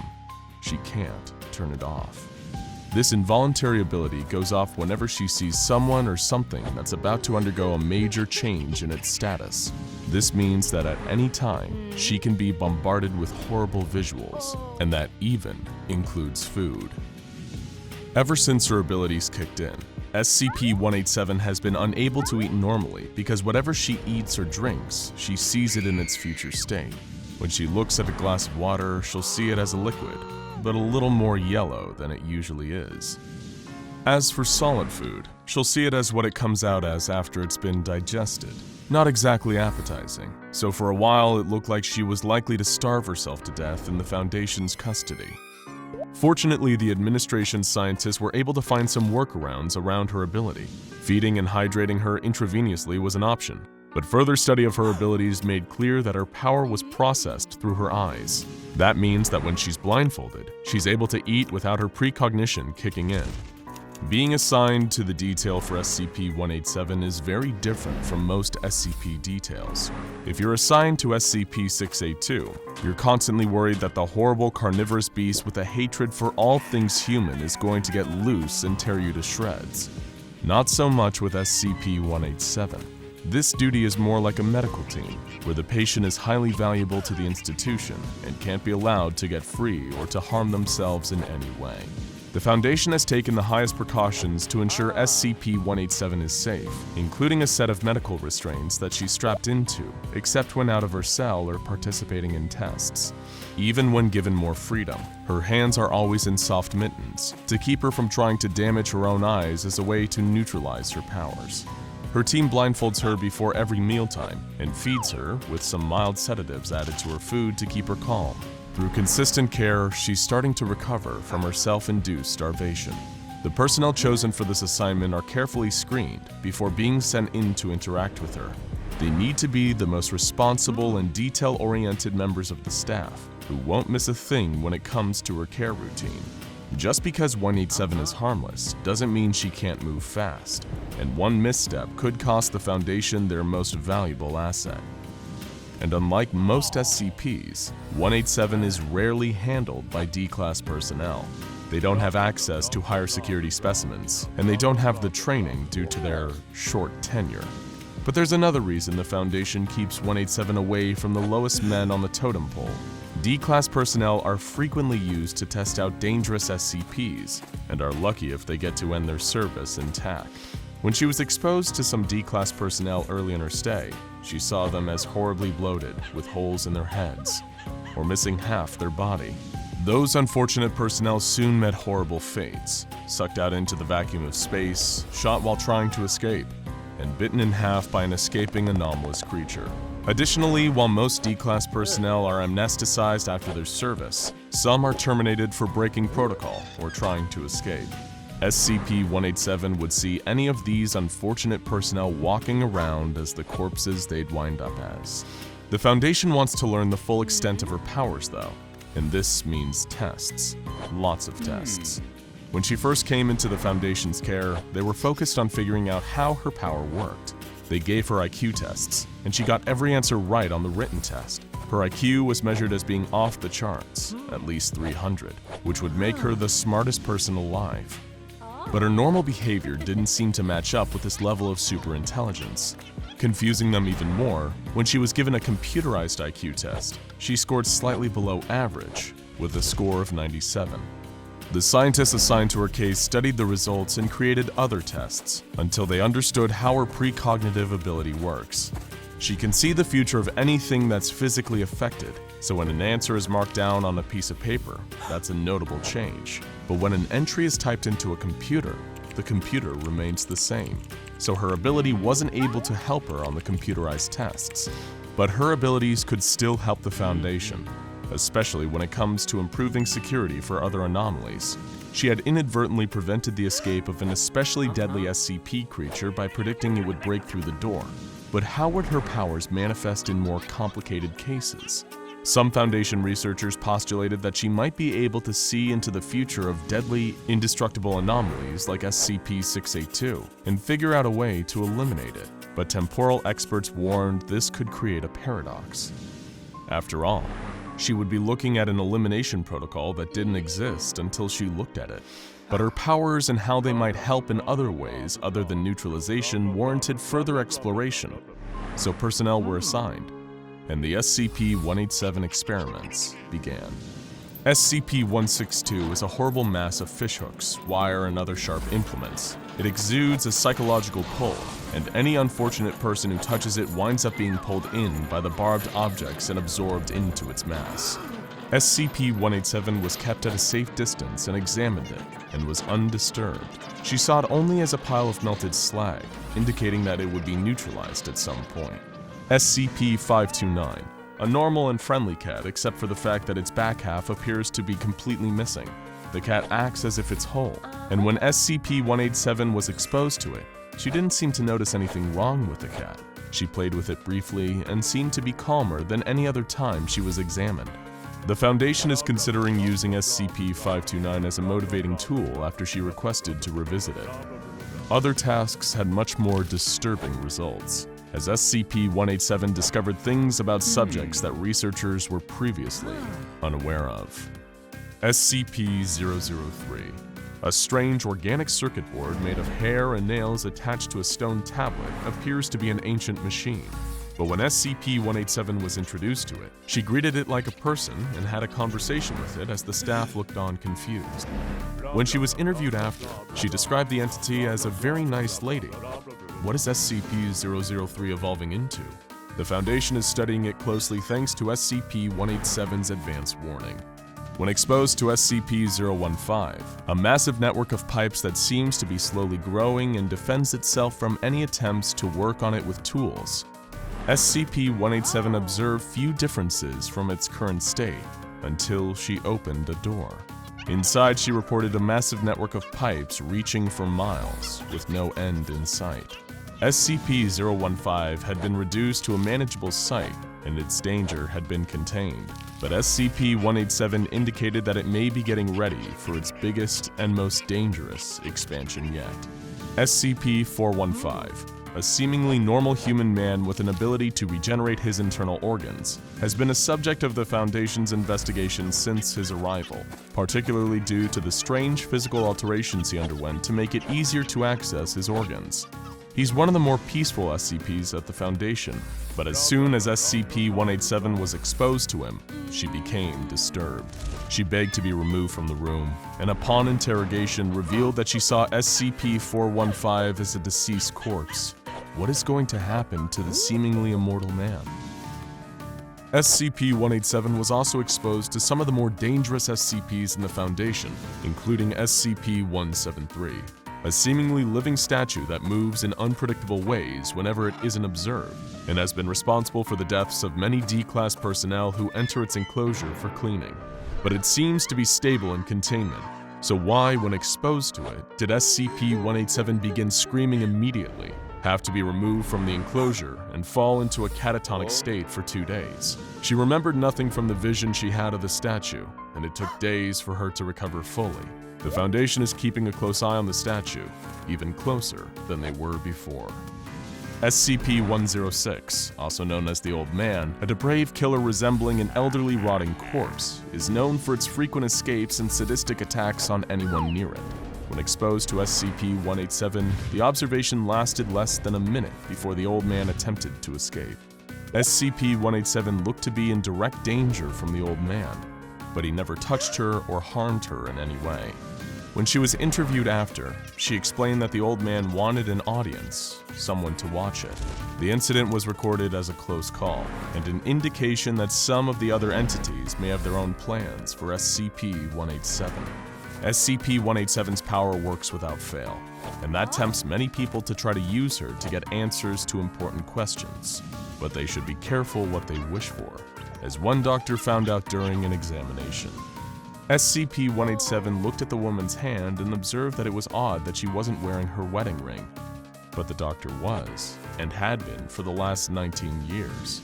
But the next day, her husband filed for divorce. And SCP-187's prophecies proved, once again, correct. So what are the future plans for SCP-187? The Foundation is being careful with her abilities, both to preserve her sanity and to prevent any potential time paradoxes. A routine has been established to keep her safe, fed, and protected from some of the worst effects of her ability. but the experiments using her visions aren't going to stop anytime soon. Many of her visions predicted dangerous new evolutions in Keter-class anomalies, giving the team time to prepare and up security measures. No one knows where SCP-187 came from, or what the source of her unique abilities is. But while the SCP Foundation is keeping some of the most dangerous entities in the world safely locked away, their most valuable asset may be one of the most harmless. Because as long as SCP-187 has her visions, the next breakout or apocalyptic event can be stopped in its tracks before it happens. The SCP Foundation has dealt with plenty of things that no one could ever even imagine. Creatures and objects beyond anyone's wildest dreams. An evil old man that can walk through walls. An IKEA that never ends. A giant underwater eel that can erase your memories. And so much more. But sometimes the anomalies they discover seem to be plucked from a familiar nightmare. In Korea, shortly after the end of the Second World War, a team of SCP Foundation officers encountered something right out of a dark, twisted fairy tale. In the late 1940s, the 5th Squad of the Eastern Division of the SCP Foundation received a call to come to Busan, Korea, and investigate a potential anomaly involving several deaths. 3 agents, referred to from now on as Agent 1, Agent 2, and Agent 3, were deployed to the region, where they first headed to the morgue to examine the bodies under the cover of reporters investigating the deaths. The nature of the wounds indicated an animal attack. An eyewitness account from an old woman who saw a fox-like creature eating one of her cows supported this hypothesis. Of course, the agents knew differently. Sure, it was something like an animal, but this culprit was no animal they had ever encountered. The 3 recounted stories of fox spirits, villainous tricksters, capable of changing their shape and oppressing all kinds of havoc on those unfortunate souls they targeted. While sweeping the area, the agents encountered a beautiful young woman sitting under a waterfall, combing her hair. She was dressed in a light robe, and her feet were bare. This, they noticed, gave her away. Instead of having human feet, she had paws covered in reddish fur. The agents assumed that this creature was inexperienced, unable to properly conceal herself. They believed they had the upper hand on her. They would soon see the error of their ways. The woman greeted the 3 men and invited them to have dinner at her nearby cottage. Believing themselves to be relatively safe, armed as they were, and with 3 people against one delicate, if inhuman woman, they agreed. The foxwoman ushered them to a lovely rustic cottage and sat them down at the dining table. She served them plum wine, rice-pickled turnips, and meat. Everything was delicious, and feeling at ease, the agents decided to turn in for the night. This creature, though unusual, did not seem threatening. She had no reason to attack them, or so they thought. Agent 1 woke in the night to go to the bathroom and tiptoed out of the cottage to relieve himself behind a bush. There, he saw Agent 2 with the foxwoman. Let's just say they were getting to know each other intimately. Suddenly, an abrupt change of mood, she bit him. She tore the man's throat out with her teeth before he could scream, turning his cries to a wet, useless gurgle.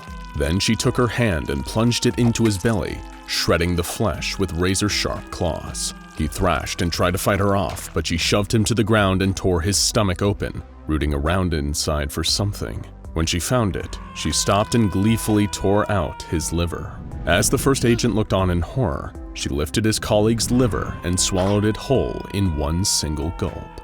Not noticing her onlooker, she continued her vile work, peeling her victim's skin like an orange. The agent who witnessed the whole thing regained his ability to move, adrenaline flooding his veins, and ran back to the cottage in search of his remaining teammate. Agent 1 shook Agent 3 awake, babbling incoherently as he tried to explain what was going on, and the fact that they needed to leave, and they needed to leave now. To his shock, Agent 2 walked into the room, asking what all the noise was about.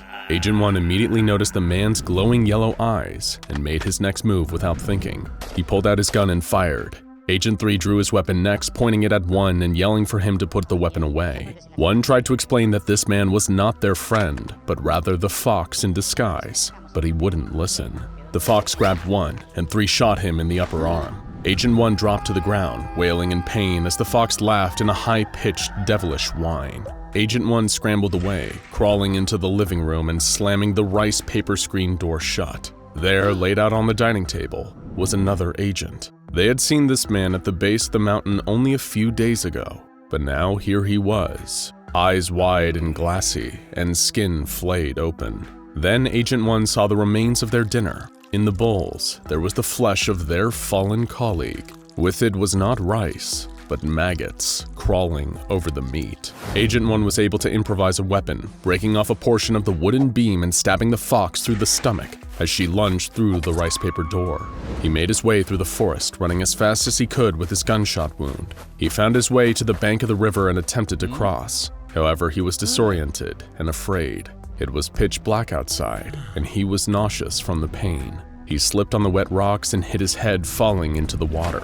The rapids carried him away, pulling him downstream for half a mile before he was able to grab hold of an exposed branch. Agent 1 made his way back to his team's van, broke a window, and pulled a flamethrower from the back.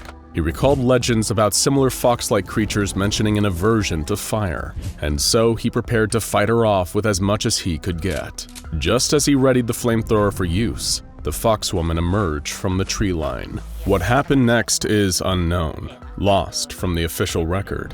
However, after several days, a retrieval team tracked down Agent 1 and rescued him, capturing the foxwoman in the process. He was taken to the hospital, where he remained with a serious infection for several days before he was discharged. Initially, the Foundation planned to terminate the creature. However, Agent 1 vehemently opposed that decision. He insisted that they should keep her alive. He also recommended the containment methods used to imprison her be adjusted.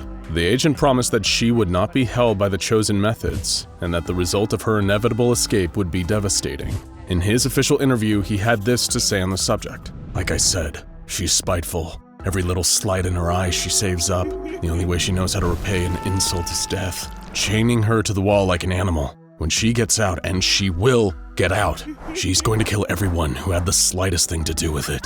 She won't settle for anything else." Much to the Foundation's surprise, Agent 1 visited the foxwoman in her holding cell several times. The Foundation attempted to understand this concerning behavior, but Agent 1 refused to admit that there was something strange about it. His attachment to the foxwoman had been attributed to Stockholm Syndrome, brought on as a result of several days in the woods spent as her captive. To this day, Agent 1 is the only person to survive that long alone with the creature that is now known as SCP-953. SCP-953 is a female red fox, weighing approximately 8 kilograms. Unlike an ordinary fox, her spine splits at the base into 9 different tails, previously referred to as a kitsune, the shape-shifting fox spirit of Japanese legend. It has since been discovered that she is actually a kumiho, a Korean fox spirit with similar qualities. SCP-953 is a polymorph, also known as a shapeshifter, though she retains some aspects of her fox-like appearance no matter what form she is in,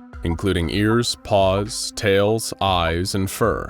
Though she attempts to cover these revealing physical traits with clothes and hairstyling, she is unable to get rid of them entirely. In addition to her shapeshifting, 953 has potent psychic abilities, including the powers of suggestion and telepathy. She has used these abilities to wreak havoc on her victims, causing them to experience terrifying hallucinations, hurt themselves, and in one particularly horrific case, convincing a mother to kill, cook, and eat her own child. She has also successfully used these abilities to escape containment 6 times. SCP-953's most recent escape caused the deaths of 10 Foundation staff. After destroying nearby security cameras, she shifted into the appearance of an adult man, walking out the front door in a stolen lab coat. Anyone who stopped her to ask for identification was swiftly slaughtered. After her escape, the fox disappeared for 5 years until she resurfaced at YIFCon, a convention for furries and anthropomorphic animal enthusiasts. There, the fox-like ears and tail that might draw attention in other places allowed her to hide in plain sight. The Foundation was alerted to her presence when a terrified hotel housekeeper called 911 after walking in on SCP-953 slicing open the torso of a dead convention goer. By the time the Foundation reached the convention center and captured the fox, she had left 24 corpses in her wake. The bodies, all mutilated almost beyond recognition, were found scattered throughout the hotel in various places, including stuffed into a mattress, hanging over a shower curtain rod, rolled up in a carpet, and strewn across a banquet table. The survivors were given Class A amnestics to wipe their memories and released from custody. The convention was cut short, with a dangerous gas leak as the cover story. So far, the Fox has not escaped Foundation custody again. SCP-953 is kept in a Type 4 containment cell in Hallway 99 of Site 17. She is provided 1.5 kilograms of fresh liver every day to eat, as well as clean drinking water and a futon with blankets and sheets that are changed out weekly. In exchange for good behavior, she is provided the occasional luxury item such as plum wine, novels, or a variety of Korean sweets. After so many successful escapes, the Foundation realized that simple physical containment was not adequate to keep SCP-953 away from the general population. Making use of her fear of dogs, the Foundation keeps 953's containment chamber surrounded by dog kennels filled with Korean Jindo and American foxhounds. All staff assigned to SCP-953's containment chamber are to be given background checks, looking for any prior ties to the furry community. Such affiliations may make them vulnerable to SCP-953's influence, and have been attributed to the death of one Agent Gallagher. Because of her psychic abilities, no direct contact with 953 is allowed. All communication with the Fox must take place from a distance of 100 meters, and food, water, and other items are delivered to her via a robotic assistant. She must be considered armed and dangerous at all times, and can only be transported while accompanied by 6 members of armed personnel. There are folklore-based procedures in place for employees as well, providing specific instructions to staff assigned to SCP-953. No matter how odd or ridiculous these instructions may seem, the staff is to adhere to them and remember that what we may think of as classic fairy tales are often more like ancient special containment procedures. If versions of the Kumiho and the Kitsune exist, then who knows what other seemingly mythical creatures the SCP Foundation might encounter in the future? What other beasts are lurking on the edges of civilization, hiding in the shadows, or worse, hiding in plain sight, just under our noses? Best to brush up on your local folklore, just in case. And as always, be careful out there.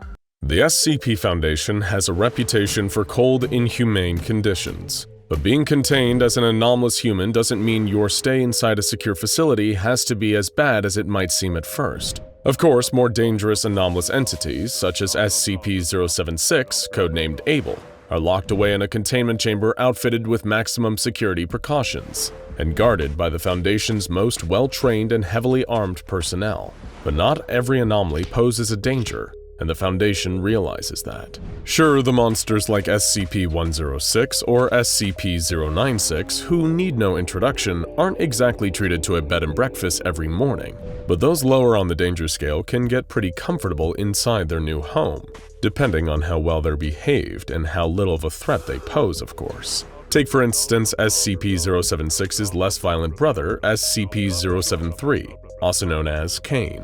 SCP-073 is peaceful, a complete contrast to SCP-076's destructive fits of violent enrage, and as a result, he's treated like nearly any other low-threat anomalous humanoid. Amenities, clothes, maybe even some time in the Foundation's recreational spaces if they're extra well-behaved. It's true that the Foundation has been doing a lot for the anomalies it contains, especially in recent years. After all, anomalies contained by the Foundation are, containment breaches aside, supposed to be contained for life. The least the Foundation can do with all of their seemingly infinite money and funding is show them an easier time while they're in there. Sometimes anomalous humanoids are integrated into the Foundation's command structure, such is the case with the mysterious Dr. Clef, a former Global Occult Coalition agent turned Foundation operative with reality-bending powers and a penchant for neutralizing dangerous anomalies. Or Dr. Jack Bright, who continued to work as a Foundation researcher following an accident with SCP-963, an amulet that made his consciousness immortal. Or Kane Pathos Crow, once an ordinary Foundation scientist, now a golden retriever blessed with superintelligence, thanks to an experiment gone wrong, or right, depending on who you ask. It is true, the Foundation is definitely more accepting of the anomalous than it may initially seem. Let's take a look at a particularly notable anomaly contained by the Foundation. SCP-136 can be seen as a baseline example of how the Foundation treats the average humanoid anomaly that doesn't pose a significant threat to the organization or society at large. SCP-166 is contained at the famous Site-19, inside a hermetically sealed antechamber outfitted with an industrial air purifier. Personnel assigned to SCP-136's containment chamber must wear specially designated biohazard suits before entering, and keep them on at all times, lest they succumb to SCP-136's anomalous effects. SCP-136 is a teenage girl of European descent, possessing certain bodily features found on a reindeer. She has antlers, hooved feet, and a short tail. All that's missing is a red nose, right? But despite looking like one of Santa's most trusted four-legged helpers, SCP-136 has little to do with the animal. In fact, scans of her DNA reveal no irregular genetic traits. To the instruments used to record such things, she is a completely ordinary human. Her reindeer features are, according to some Foundation theorists, a reflection of her connection with nature and a remnant of her past. But we'll get to that. Aside from her fluffy parts, what makes SCP-136 so anomalous? As it turns out, SCP-136 possesses an incredibly strong anomalous ability. Any artificial objects, meaning those that are man-made, within a 15-meter radius of SCP-166 will return to an unworked state. For example, a car placed within SCP-166's range will return to a composite of paint, metals, leather, and plastics over time. These higher complexity objects, such as vehicles or electronics, are affected more quickly by SCP-166, with degradation of their metallic components giving out and causing massive structural failure, resulting in an unusable object. More natural objects made of rudimentary materials, such as stone buildings and products made of organic materials, will decay at a much slower, nearly imperceptible rate. So SCP-166's containment chamber and containment solution is more than safe, though it might need to be repaired and touched up over the years. SCP-166 is very in touch with nature, as her appearance would suggest. In fact, in areas where objects degraded as a result of her influence, flowers and plant growth will begin to appear. Sometimes this foliage will grow in places that should otherwise be impossible for it to, such as ID scanners or security cameras. You could imagine that the inside of the chamber is practically a botanical garden. Still, the Foundation has to be careful with how SCP-166's containment chamber is constructed and who enters it,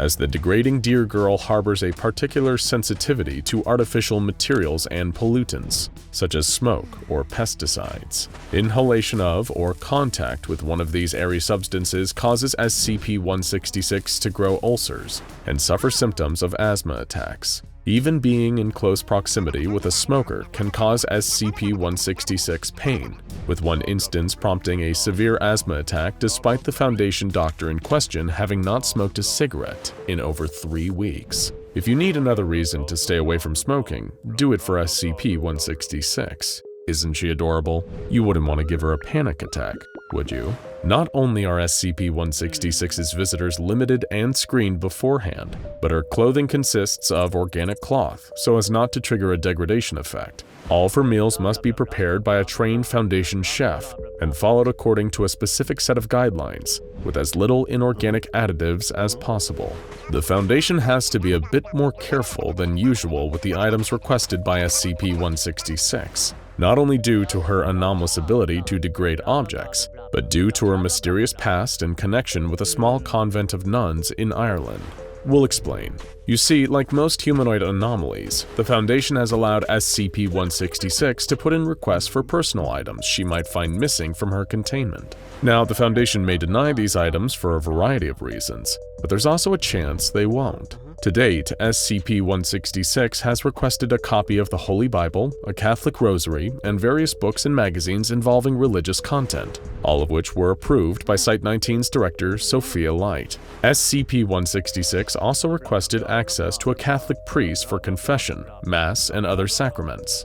This request was initially denied, but later reapproved after Chaplain Davis, an ordained member of the clergy working with the Foundation, agreed to meet with SCP-166 on a bi-weekly schedule, every other Sunday. SCP-166 also requested a telephone, which she intended to use to contact the abbess of Our Lady of Mercy Convent, a cloistered society of nuns in County Galway, Ireland. This request was a little more complicated to process, At first, it was denied, then granted, and then denied again after a reconsideration by Director Light. But why did SCP-136 want this item? What connection could the dear girl have to a group of nuns in Ireland? The answers lie in the Foundation's discovery of SCP-136. SCP-136 was discovered in the Our Lady of Mercy Convent in County Galway, Ireland, where the girl had been living since infancy. Her strange appearance and abilities initially made her the subject of scrutiny by the sisters who lived there, but she was taken care of and raised as a member of the Catholic faith. When the Foundation was alerted to SCP-166's existence, a defecting Global Occult Coalition agent operating under the codename Ukulele, who is now in the process of joining the Foundation, confirmed that he recognized SCP-166. He knew that SCP-166 was the child of an incredibly dangerous entity, classified by the Global Occult Coalition as Threat Entity 9927 Black, a being codenamed the Goddess. The Goddess also was being pursued by the SCP Foundation and given a designation as an SCP object, though its number and the exact details of the file have been redacted by the Foundation for security purposes. What we do know is that the Goddess was a seriously dangerous entity, and both parties were dedicating as many resources as possible to its capture, containment, or neutralization. The conflict between the Goddess, the Global Occult Coalition, and the SCP Foundation came to a head during an event known as the Cornwall Incident. The Goddess's file, which was received and archived by the SCP Foundation, has a portion describing SCP-166, which reads as follows. Threat Entity is the child of incarnated LTE-9927 Black, the Goddess, and an unknown father. While it strongly resembles its mother and shares its animalistic features, it lacks the extreme bestial appearance of 9927 Black, possesses minor chlorokinetic abilities, but primary reason for Threat Entity classification is the instinctive knowledge and eligibility to enact Occult Procedure Clockwork Blackchild Havilah, a worldwide ritual working that would irreversibly regress human civilization to Neolithic standards. Strike Team Lancelot neutralized 9927 Black in England during an operation which would later be known as the infamous Cornwall Incident, but were unable to confirm the liquidation of 9927 Blackchild due to the death of the strike leader, Agent Ukulele. Ukulele was posthumously awarded the Silver Aegis for his lifelong service to humanity. As the file stated, SCP-166 is the child of the Goddess, and the reason for her anomalous degradation abilities is so that she can enact them on the world and fulfill her mother's unholy mission, a ritual that would regress society to prehistoric times, ridding the world of modern technology and man-made creations. Why the Goddess wanted to carry out this ritual is unknown, but SCP-166 was her key to achieving her primitive desires. Through her child, she could reach her goals, but the Cornwall Incident threw a wrench in the Goddess's plans. Agent Ukulele, a global occult agent famous for decommissioning dangerous anomalies, was tasked with killing SCP-166. Perhaps it was her human appearance, or the fact that she was only a small child, or even something that lay even deeper. Ukulele could not bring himself to terminate SCP-166. He defected from the Global Occult Coalition, faking his death and taking SCP-166 alongside him. Entrusting her care to the convent of nuns, Ukulele made himself scarce, relieved that SCP-166 was safe. After being free from the Global Occult Coalition's grasp, Ukulele was unsure of what to do with his life. Taking the name Alto Clef, Ukulele had rid his previous identity from the anomalous world, and was prepared to start a new life. But he couldn't let SCP-166 live unattended. What if the Global Occult Coalition found her and terminated her in an act that would finish what they had started all those years ago? What if the Foundation discovered her? He didn't want to risk the girl being put into a life of containment that she never wanted. Clef decided that he made the best decision and kept SCP-166's existence to himself as best he could. But his hand was forced not long after. SCP-166 at the age of 12 was seen by a civilian visiting the convent, who reported her existence to the authorities. The Foundation became aware of SCP-166. Clef, wanting the best for SCP-166, exchanged valuable Global Occult Coalition intelligence, documents, and information with the Foundation in exchange for SCP-166's containment and guaranteed safety. It was the best he could do for the girl. Clef then fully defected to the SCP Foundation, where his skills were heavily in demand. Soon, SCP-166 was retrieved from the convent and brought into containment. At least now, Clef could know she was safe. The Cornwall incident resulted in the termination of the goddess, and all parties were relieved that the world was rid of this dangerous and mysterious entity. But it also brought Clef a significant amount of strife. Why did he save SCP-166? Why was the battle-hardened and brutal assassin unable to kill her? What connection did Clef share with the goddess, if any? SCP-166 often wondered about the exact details of her past. She wasn't privy to her history with Clef or all the details of her birth, or what arcane ritual she was born to carry out. SCP-166 only knew the convent, her faith in the Catholic religion, and her life in the custody of the SCP Foundation.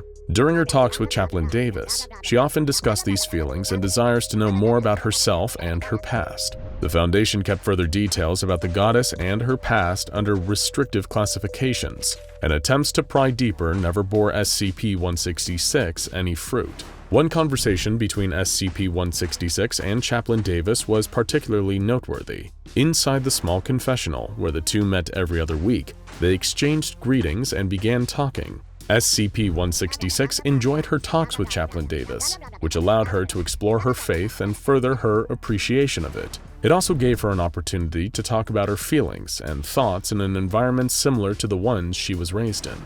To start, Davis reminded SCP-166 that information she gave him could be reported higher up in the Foundation, if need be.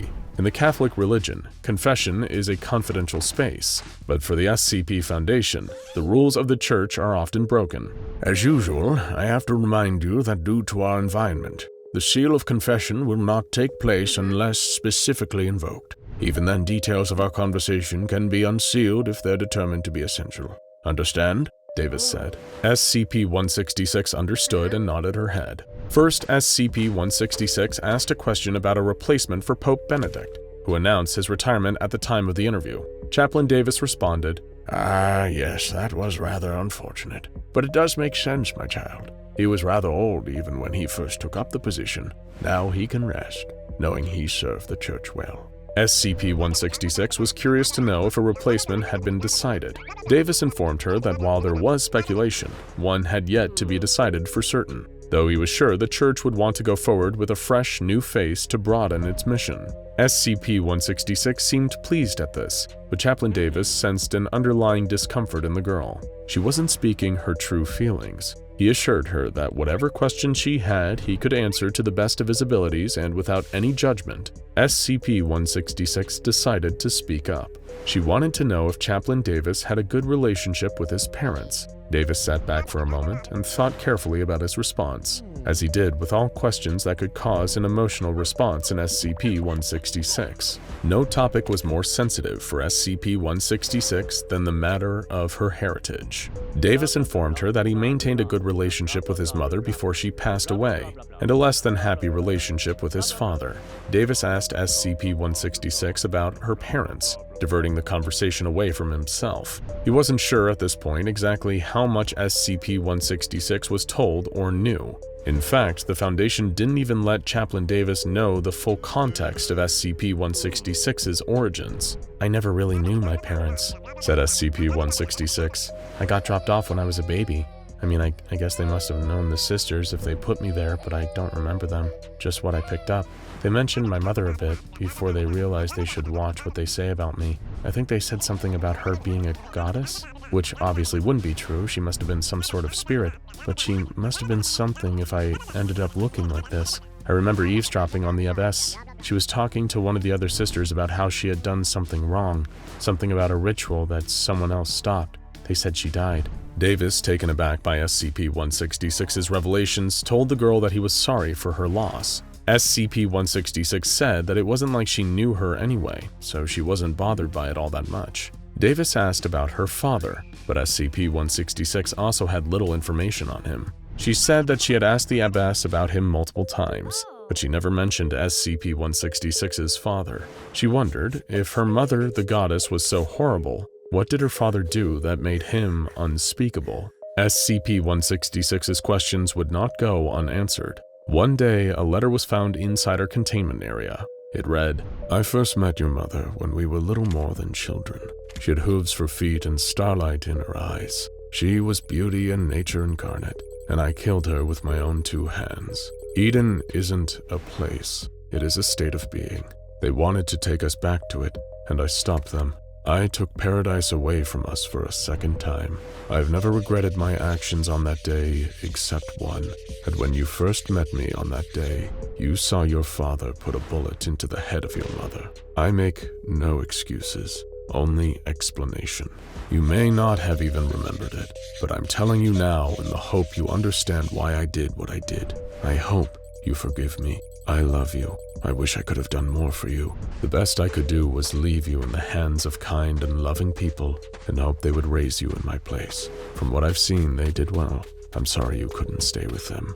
I'm sorry they brought you to this place. I promise to do my best to make sure your stay here is pleasant. I promise to keep you safe. Happy 16th birthday from your loving father, Dr. Clef. Site 19's director, Sophia Light, gave Clef a disciplinary interview for making unapproved contact with SCP-136 and writing such an emotional appeal to the girl. Clef had been barred from talking to SCP-136, and his superiors were even skeptical about letting him work at the same site as her. Light showed sympathy for Clef's dilemma. For 16 years, SCP-136, Clef's daughter, was unable to live her life normally because of who she was. He felt partially responsible. Despite being one of the Foundation's most trusted and powerful agents, capable of sending a strike team anywhere in the world and knowing secrets people would pay billions to know, Clef was unable to talk to his own daughter.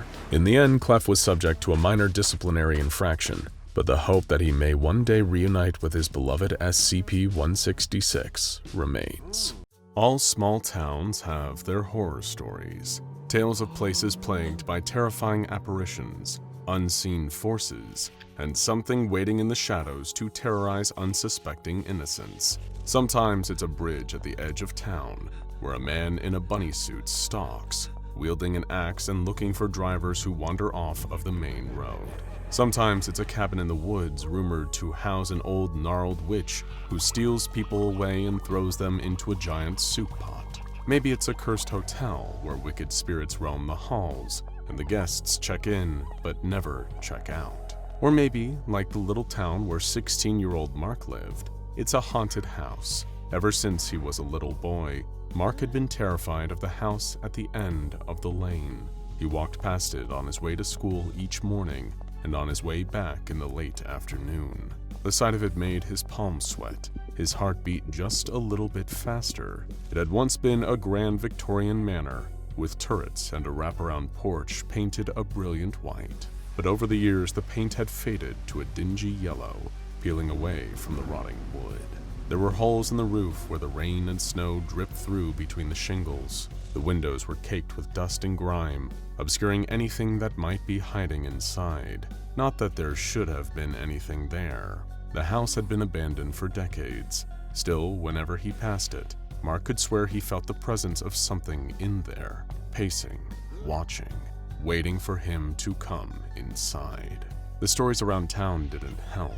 His parents told him to ignore them, said that people just liked to talk when there was nothing else to do, to make up things to be afraid of, because their lives were too boring otherwise. But he couldn't avoid it. On a Boy Scouts trip when he was 12, Mark had tried to cover his ears when the other boys gathered around the campfire with him, and turned the topic to the old house, but they teased and taunted him until he listened. They leaned in, faces lit ghoulishly from below by the flickering orange flames, and whispered about the ghost that had taken up residence inside the house. A wealthy old woman had lived there a long, long time ago, they said. She was cruel, with a nasty temper.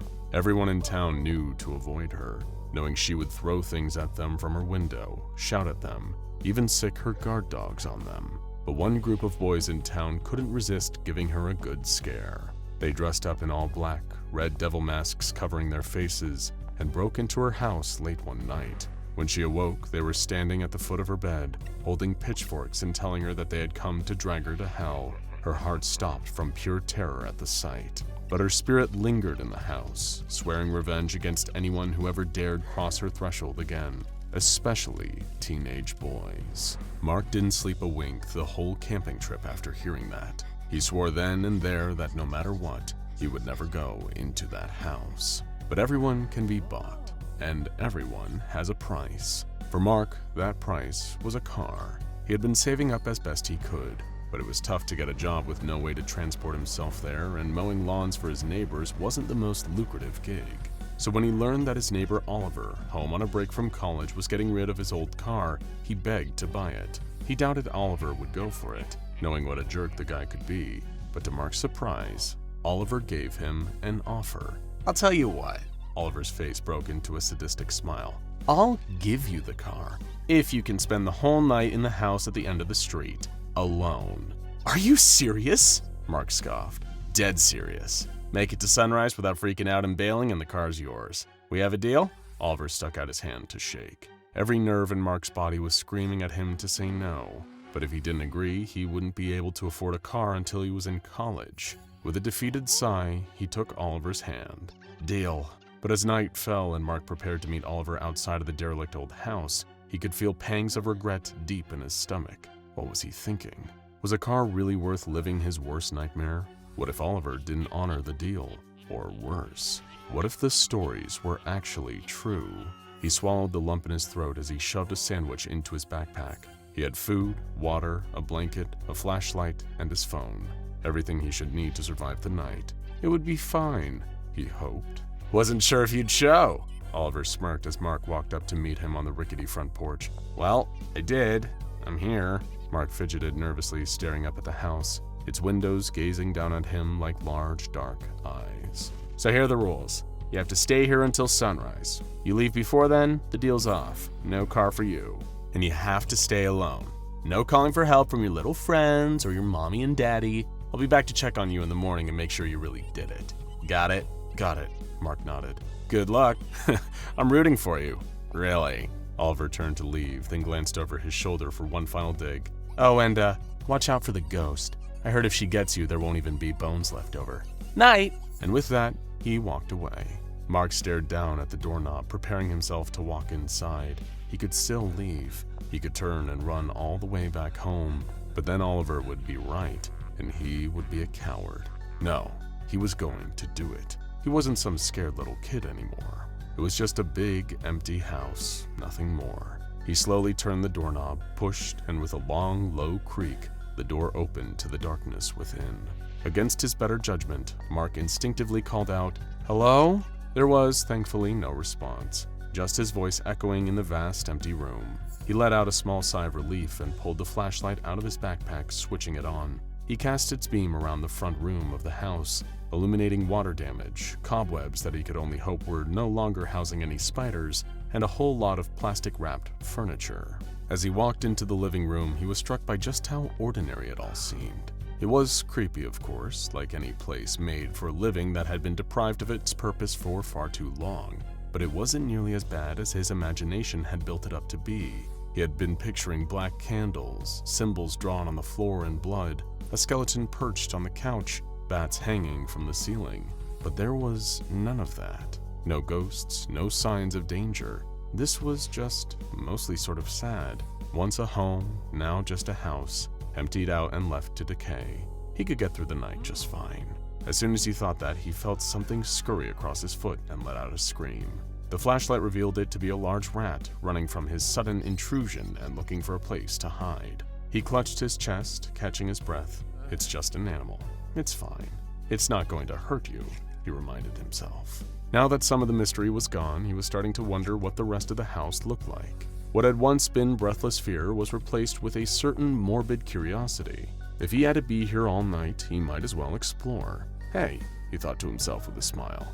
Exposure therapy really works. Scared of a haunted house? Just go roaming around inside the middle of the night. You'll be cured.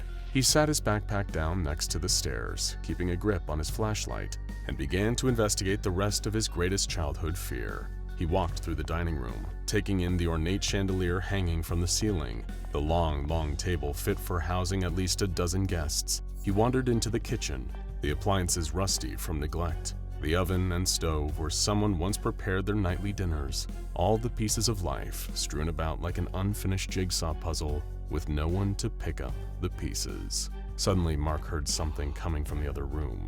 It couldn't be, but it sounded like footsteps on the stairs. Someone or something walking down, descending the staircase toward him. He held his breath, heart pounding so hard he couldn't hear it in his ears. The footsteps stopped, and the house was silent once again. Then, slowly, deliberately, he heard the same footsteps heading back up until they faded away, too quiet to hear anymore. That wasn't his imagination. He was not alone in the house. Carefully, he tiptoed back the way he came, careful to not make too much noise walking across the creaking floorboards. When he reached the stairs, he saw no signs of anyone else. In fact, there was nothing there at all. Wait, where was his backpack? He scanned the floor, certain he had just overlooked it, forgetting where he set it down, but no matter where he looked, it wasn't there. His stomach dropped with a sudden realization. Whoever he had heard coming down the stairs must have taken it. He thought briefly about abandoning it and just running out the front door and never looking back, but his phone was in there. If his parents found out, he'd be grounded for months. Not to mention, he wouldn't have a phone. But what if whoever took it was dangerous? He couldn't be sure, but something in his gut told him he needed to go upstairs and check it out. He considered the weight of the flashlight in his hand. If someone attacked him, would it be enough to defend himself? He sure hoped so. With shaky hands and unsteady legs, he began to climb the stairs to the second floor of the house. Maybe whoever had taken his backpack was just as scared of him as he was of them. It was a comforting thought, though the comfort was short-lived. As he started down the upstairs hall, preparing to search the first bedroom, he heard a door creak open behind him. He turned and froze in wide-eyed terror at the sight. There was a figure there, emerging from the shadows. A pale woman with long, dark hair wearing a white nightgown, reaching out to him with a clawed hand. "Get out!" a voice rasped. Mark shrieked, dropped the flashlight, and tore back down the stairs. He ran to the front door, but as his hand touched the doorknob, a hand grabbed his ankle and pulled. He toppled over, landing on the ground with a painful thud. "Please," he sobbed, shaking from fear. "Don't hurt me. I'll leave. I'm so sorry. Don't kill me." He braced himself for an unearthly voice, for pain, but instead he heard gleeful cackling. He opened his eyes and saw Oliver standing above him. "I knew you couldn't do it. You're such a chicken," he smirked. "What?" Mark stammered. "Come on, did you really think I was going to give you my car? Are you stupid?" Oliver scoffed. Clearly, Mark followed the sound of the new voice coming down the stairs. There was Chase, one of Oliver's equally awful friends. "He still believes in haunted houses. Did you like my work? I made myself." He held up what Mark could now see was a prop, a mannequin dressed up like some kind of ghostly woman. "You gave it a good try, but I think it's time for you to run along home now," Oliver sneered. "Yeah, run home." Chase's taunt was cut off as he fell against the banister suddenly. "What the hell? Who pushed me?" He whirled around, but there was no one on the stairs with him. Still, Mark could hear the sound of footsteps hammering past Chase and toward him and Oliver. What happened next shocked him to his core. Oliver was dragged to his feet by the collar of his shirt, pulled by an unseen force. Then, with a loud thwack, something invisible hit him square in the nose. "Ow!" he cried out. But before he could react anymore, he was dealt another blow to the stomach, doubling over in pain. "What the?" Something swept his legs out from under him and he fell hard, head hitting the floor with a crack. Then it was quiet. Oliver was still breathing, but very much unconscious, blood trickling from his nose. "Screw this!" Chase yelled, bolting out the door. As Mark scrambled toward the door to follow him to run home before he could be attacked next, he saw his backpack sliding across the floor toward him. "Thanks for the sandwich," a female voice said, though he couldn't see the source. "I love peanut butter." "You're welcome," he stammered before grabbing his bag and sprinting all the way home. As the story of the haunted house began to spread, rumors and local news reports alike reached the ears of the SCP Foundation. Foundation staff in the area placed infrared cameras around the abandoned house, and the footage captured a human heat signature. Whatever was in that house, it was no ghost. Using infrared cameras to track the entity, it was quickly brought into custody. Before long, the entity was opening up to the Foundation, and she offered to cooperate willingly in exchange for warm food and shelter. So the invisible woman was taken to a nearby Foundation site and given the official classification SCP-347. SCP-347 is a young adult woman. standing at approximately 164 centimeters tall. For all intents and purposes, she is a completely average woman, with one exception: she is completely invisible to the naked eye. This includes her body, as well as everything inside of it, including her blood, skin, and hair samples. Though the cones and rods of the human eye must be visible in order to see, SCP-347's vision has registered as normal following extensive tests. She refers to herself with the name Claudia, though this is assumed to be an alias inspired by Claudia Rains, the lead actor in The Invisible Man. Her real identity, if she indeed has one, has not yet been confirmed. Aside from her invisibility, SCP-347's only other notable traits are an ability to pick locks, a talent for thievery, and the ability to swallow small objects in order to turn them invisible, and then cough them up at a later time without any sickness or discomfort. She seems to crave human contact and socialization, becoming frustrated when she is ignored. She will act out in these cases by pranking people and rearranging and hiding their things. When she is left alone with someone who is sleeping, she has been known to stroke their hair, touch their face, or tuck them in. She does this, she says, because it just feels right. However, those it is done to tend to describe the behavior as unnerving. Though she is invisible in terms of visible light, she can still be seen using infrared or ultraviolet cameras. SCP-347 is currently contained at Site-1, kept in a 5-meter by 5-meter room monitored with an infrared camera. The room has an attached bathroom complete with a shower and bathtub, a queen-size bed, 2 armchairs, a desk and a swivel chair, several bookcases, a TV, and a DVD player. Her bookcases are filled with books, mainly adventure stories, romance novels, and art books, as per her request. She has also been permitted DVD copies of any movies or television shows that she asks for, as long as they predate her arrival at the SCP Foundation. New releases may be added, but only after prior approval from the research team. Though she does not frequently wear clothes, she is to be provided with any clothing that she requests, as well as a collection of makeup and wigs. She has been encouraged to dress up to her heart's content, as it allows Foundation staff to more easily gauge her location at any given time. While she is inside, the door to her room must remain locked. At least 2 staff members must check her door every hour for signs of tampering with the lock. The door may only be unlocked to allow staff in and out for interviews, research, and the delivery of meals and other requested items. She thoroughly enjoys human company and will chat, joke, and even flirt with those who visit her room. She is permitted to leave her containment if and only if she is accompanied by a staff member with at least level 2 security clearance, as well as wearing a layer of grease paint on her face and gloves on her hands. This allows the staff to see her hands and facial expressions. While she is out and about, staff are instructed to treat her with respect and avoid making any rude or crass comments about her invisibility, or her state of dress or undress. If she attempts to escape, she is to be returned to her room and locked inside. If the staff are unable to detect SCP-347's location, they will be given infrared heat vision goggles and instructed to keep an eye out for unusual phenomenon. Dr. Wrights added an addendum to her official file, warning male personnel to politely decline any advances that SCP-347 makes towards them. His note reads, "She's an invisible kleptomaniac. When you leave afterward, you're gonna realize 3 seconds too late that you don't have your keys in your pocket anymore, and you will be held accountable for whatever happens. Besides, the last thing we need is an invisible pregnancy." Dr. Wrights. Yeesh. When she was first contained, SCP-347 had regular violent outbursts and displayed signs of emotional instability, including compulsive theft and depressive episodes during which she would give all surrounding people the silent treatment. Her condition has improved gradually over time, with the application of regular counseling sessions intended to help her heal from the trauma caused by years of complete isolation and being unseen by the world around her. Several of the research staff studying Claudia have suggested that she be introduced to other SCPs, particularly those who are humanoid and considered to be non-threatening. She might, they posit, benefit from social interaction with other anomalous beings that she can relate and connect to. This, in addition to her therapy, could improve her mental and emotional state significantly.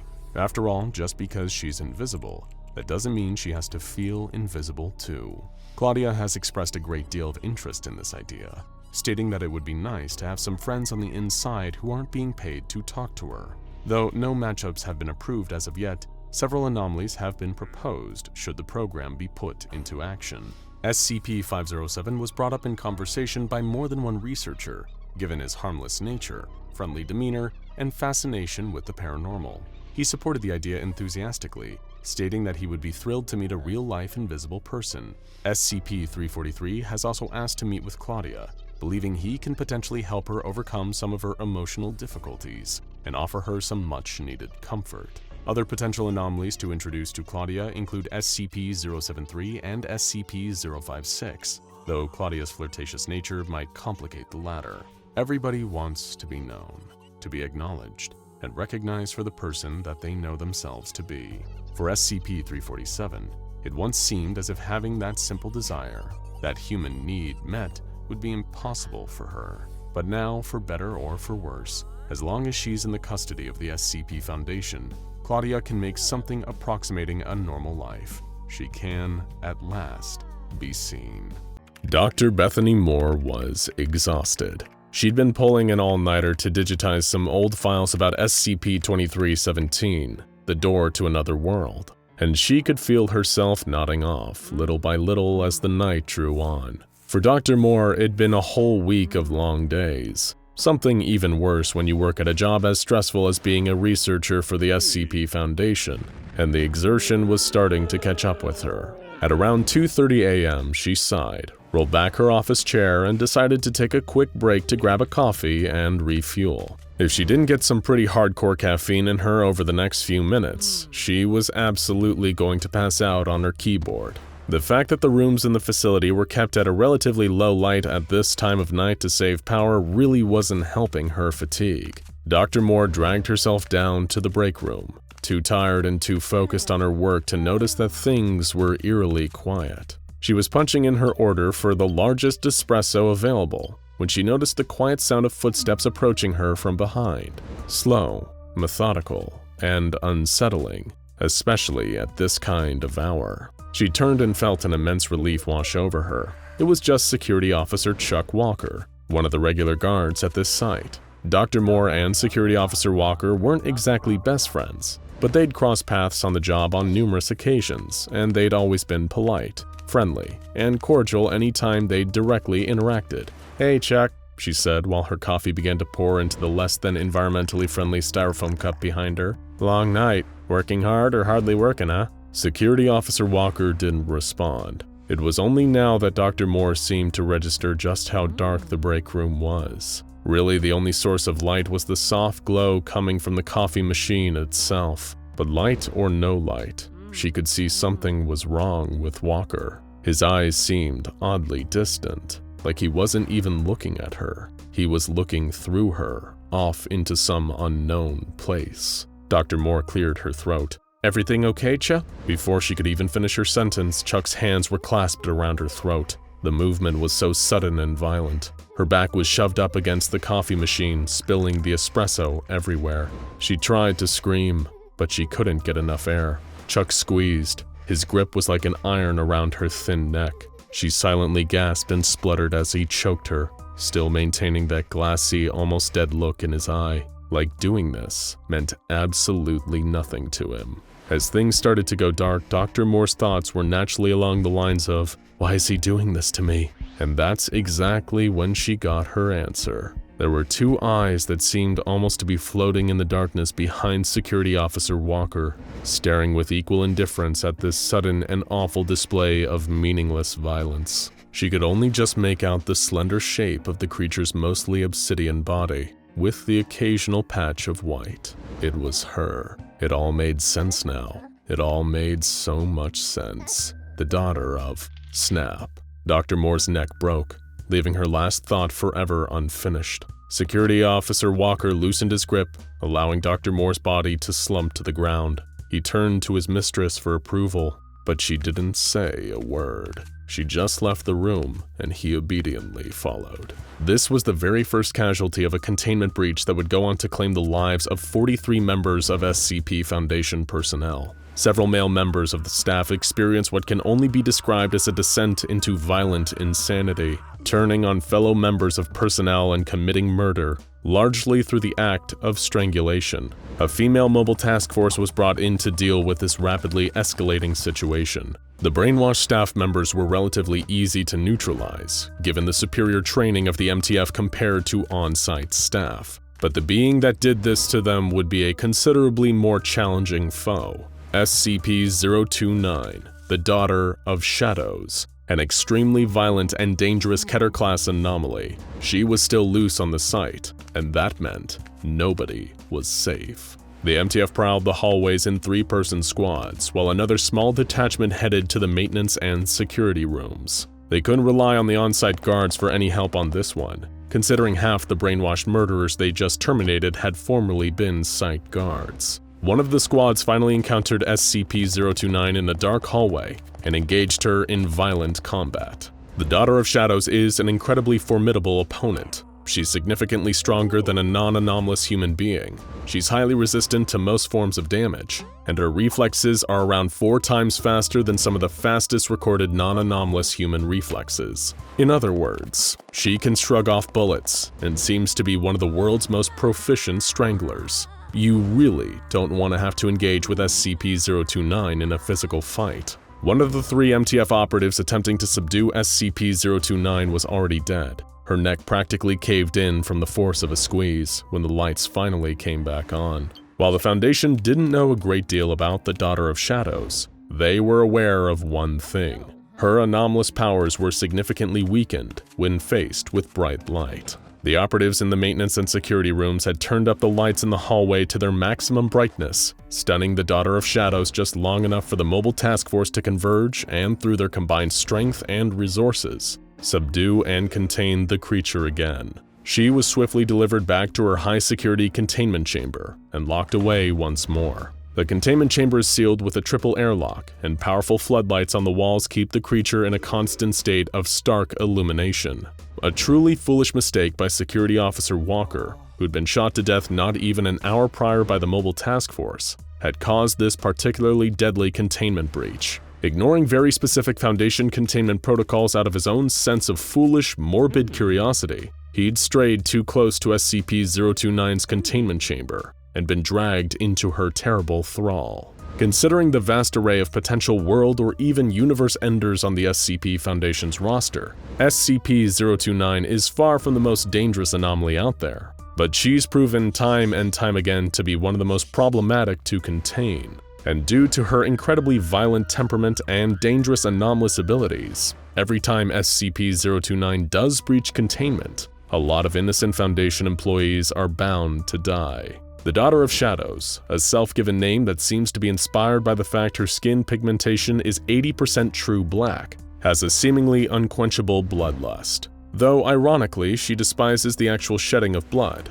SCP-029 has been shown to be capable of improvising a weapon out of almost any object. Truly the MacGyver of murder, but she will always kill in a manner that causes no blood to be spilled, hence her preference for strangulation. She also has the ability to brainwash male victims into committing murder on her behalf, by making them believe that she is some form of goddess. Despite showing clear sentience and sound tactical reasoning, it's impossible to reason with the Daughter of Shadows, as she has no compassion or better judgment to appeal to. Her requests for a bed, a blanket, some books, and some clothes have all been denied, due to the pretty justifiable belief that all these requests are just a pretense to get security lowered around her. This harsh treatment actually led to an official complaint by Dr. Erica Brodeen.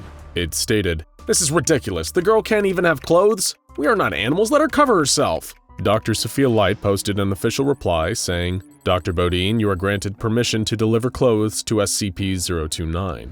Life sadly punished Dr. Bodine for her compassion. The Daughter of Shadows murdered her with the very clothes she brought in to keep it warm, and the tape of her grisly death is now used as an educational tool for anyone assigned to SCP-029. A grim reminder of the real and present danger that the creature poses to anyone in its vicinity. Because of the nature of the anomaly and her abilities, the Foundation takes a very hands-off approach to interacting with her. Guards are posted outside, and not even food is brought into the chamber, as SCP-029 seems to be able to survive just fine without it. At this point, you're probably wondering, what is this thing really? And how did the SCP Foundation find it in the first place? We'll tell you all we can about that, but be warned. SCP-029 is also linked to one of the darkest things the Foundation has ever needed to do in the pursuit of keeping an anomaly contained. It all began with what seemed like an incredibly random assault on Agent Ramachandran, an SCP Foundation field operative stationed in rural India. The assailant attempted to strangle Agent Ramachandran before being quickly subdued. Because of the strangeness of the event, the agent began a weeks-long investigation into who the man was and why he'd commit this attack. That sent Agent Ramachandran down a frightening rabbit hole towards a small but incredibly violent local cult. The men claimed to be Thuggies, a historically frightening group of roving robbers and murderers who terrorized parts of India throughout its long history. And what's more, this particular sect of thugs seemed to worship the Daughter of Shadows as a kind of earthbound demigod. They believed that if they made 1 million sacrifices to the violence-loving entity, it would bring about the end of the world. However, they also believed that only sacrifices committed via strangulation would count towards their million-soul total. The Foundation amassed a small invasion force to infiltrate and take down their mountainside fortress from within. Naturally, they were met with considerable violent resistance, which sadly caused the death of Agent Ramachandran, the very reason we were able to locate the Daughter of Shadows in the first place. But in the end, the Foundation prevailed. The Thuggies were either slaughtered or repelled, and the Foundation operatives discovered SCP-029 within the temple, along with a huge number of corpses believed to be the cult's prior victims. Given how dark it was inside the temple, the Daughter of Shadows was a formidable level of power. She killed and brainwashed several of the agents who attempted to contain her, but was eventually subdued and transported back to the nearest secure containment site. One of the most infamous incidents that SCP-029 is associated with happened around 7 years after her capture. The level of dark pigmentation on her skin was beginning to increase, prompting concern among researchers. When they asked her what was happening, she simply said that her followers were on the move again, prompting concern that 029's thuggy cult was due for another resurgence. Knowing how dangerous this cult could be, the SCP Foundation decided that drastic action would be needed to deal with them this time. When they eventually located members of the cult, they began tracking them and gathering intelligence. They discovered that a mass gathering of the entire cult was imminent, on a day that they believed to be holy. The Foundation waited until then to strike. When the cult was gathered in worship, the Foundation conducted an aerial strike, killing them all in an instant. The second this happened, the Daughter of Shadows sat bolt upright and screamed for several hours, mourning the death of her beloved followers. She learned a hard lesson that day. While she and her methods were undeniably brutal, when the situation called for it, the SCP Foundation could be plenty brutal as well. Since this incident, SCP-029 has increased her efforts to escape, perhaps so she can get the jump on building a brand new cult. The SCP Foundation faces off against a number of incomprehensible, impossibly dangerous threats every single day. They've gotten so used to containing terrifying monsters and world-ending anomalies that it's really just all in a day's work for them. But what if there was something that scared even the most jaded Foundation personnel? Something that none of them could track, understand, or even see. In the 1990s, employees of the SCP Foundation began to disappear without a trace. At first, the higher-ups assumed it was traumatized personnel making a break for it after they'd seen something that finally made them snap.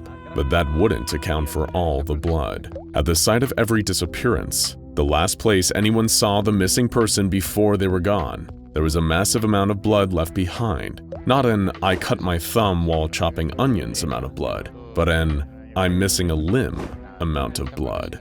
Buckets and buckets of what was confirmed to be the missing person's blood were found, spilled all over the scene of their disappearance. The first recorded instance of this phenomenon was captured via security footage of a laboratory late at night. There, Dr. Porter was sat in his lab chair finishing up some tests, running potentially anomalous soil samples through a variety of machines. The room was mostly dark, save for the light of a small desk lamp. Suddenly, he looked up from his work, eyes darting around the room. He couldn't see anything, but he could feel it. There was something in there with him.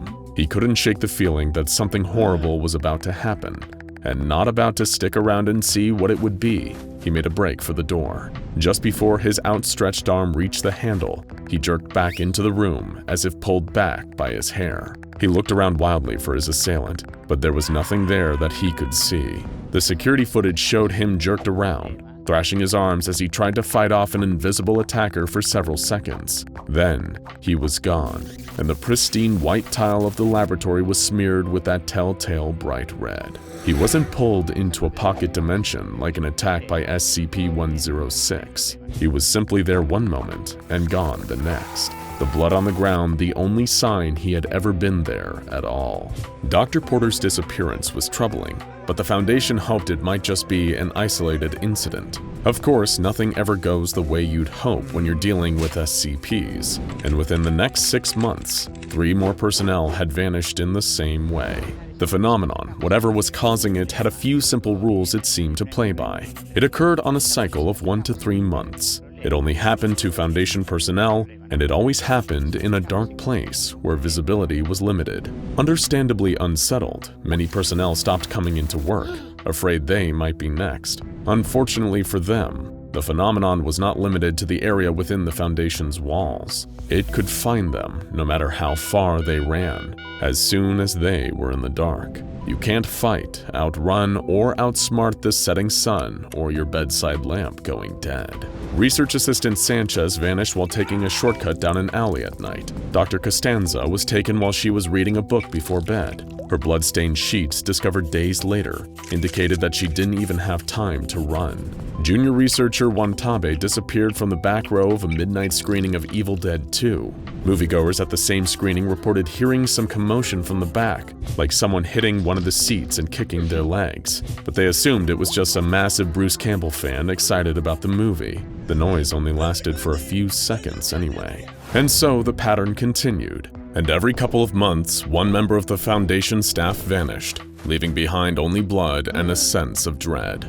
None of the missing staff, dead or alive, were ever found. The phenomenon was assigned the designation SCP-835-JP, and though they tried to come up with a plan to contain it or put a stop to it, many accepted it as simply another occupational hazard in an increasingly long list that came with doing the Foundation's work.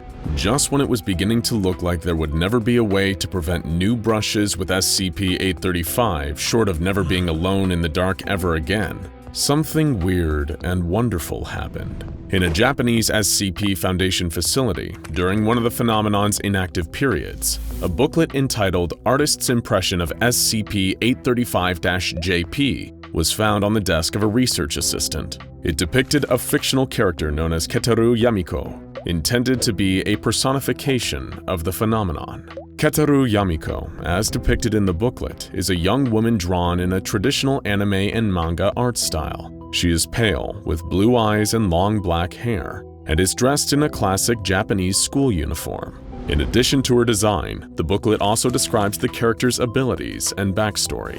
Keteru is described as a type of assassin with expertise in predatory ambush. A santoku knife is her weapon of choice. She also displays anomalous abilities with regard to the absence of light. She is able to manipulate darkness and use dark and shadows as a weapon that she can trap her targets with. She is also able to teleport using shadows, transporting herself, objects, or her prey through shadows to remove all evidence of what she has done. The origins of Keteru's abilities are somewhat murky, but whether she was born with them or given them, she came into her unusual talents at a young age.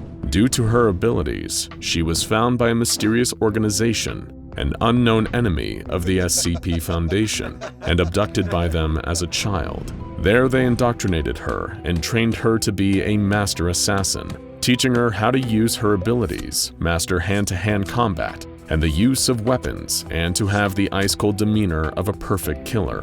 She learned to move in the shadows and make her darkness her ultimate home and ally. Once her training was complete, Keteru was sent out into the world with one mission: to take out members of the SCP Foundation by any means necessary. According to the lore of the booklet, her killings drew the attention of the Foundation, though they did not understand who she was or who had sent her. Then they assigned her the designation of SCP-835-JP. The booklet was sent to the site's head researcher, who brought in the assistant for further questioning. The man confessed to have drawn the booklet, saying that drawing Keteru Yamiko had made him feel less afraid of the mysterious entity. By turning it into a fictional character, he was taking his sense of control back, as well as turning his fear into a chance to explore his favorite hobby, drawing.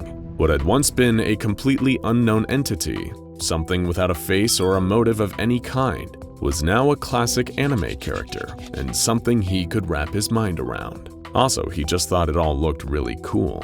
He was reprimanded for drawing on the job and making light of a phenomenon that had taken so many of his colleagues. He was transferred to a different department, and the booklet was largely forgotten about, at least until one researcher, Dr. Sato, noticed something curious. After the discovery of the Keteru Yamiko booklet, also known as Incident 835-JP, there were no disappearances for 5 months. Another disappearance finally occurred, but the pattern, which had been so consistent before, was disrupted for the first time in a decade. Dr. Sato noticed this delay, and though his colleagues mocked him for it, drew a connection between the longer inactive period and the discovery of the Keteru Yamiko booklet. He quickly got to work and developed a proposal, Protocol Idol 835, which was approved by a head researcher desperate for some kind of solution, and promptly put it into practice. Dr. Sato's theory behind the implementation of Protocol Idol was that, somehow, SCP-835-JP was connected to and influenced by the perceptions of the Foundation personnel. In fact, it had likely originated from their collective sense of anxiety and paranoia in the first place, acting as a tulpa, or a thought made real through intense concentration and belief. Therefore, he hypothesized that by changing the staff's perception of the phenomenon from something horrifying and unknowable to an approachable and even fun fictional character, they could somehow contain it and stop any further disappearances. The goal of Protocol Idol was to create a shared version of SCP-835-JP for all of the staff to focus on, stripping the entity of its original power. Since many staff had already seen the original Keteru Yamiko booklet, she was chosen to be the shared, agreed-upon description of SCP-835-JP. With all of that decided, the protocol was officially put into place. First, all of the documents and reports that referred to SCP-835-JP were edited to include details about Keteru Yamiko, including descriptions of the character, repeated mentions of her name instead of the SCP's number, and various illustrations. In addition to changing the records, a publicity campaign was mounted to cement the idea of Keteru Yamiko in the minds of all of the staff. Keteru Yamiko's design was painted on various supplies, on the side of transport vans, on the doors to laboratories, and as murals on several walls throughout the facility. The booklet was copied and distributed around the facility as a piece of required reading. The original author of the booklet was brought back on board to design and head the creation of a variety of other reading materials, including fictional novels, manga, and short animated videos featuring Keteru Yamiko as the main character.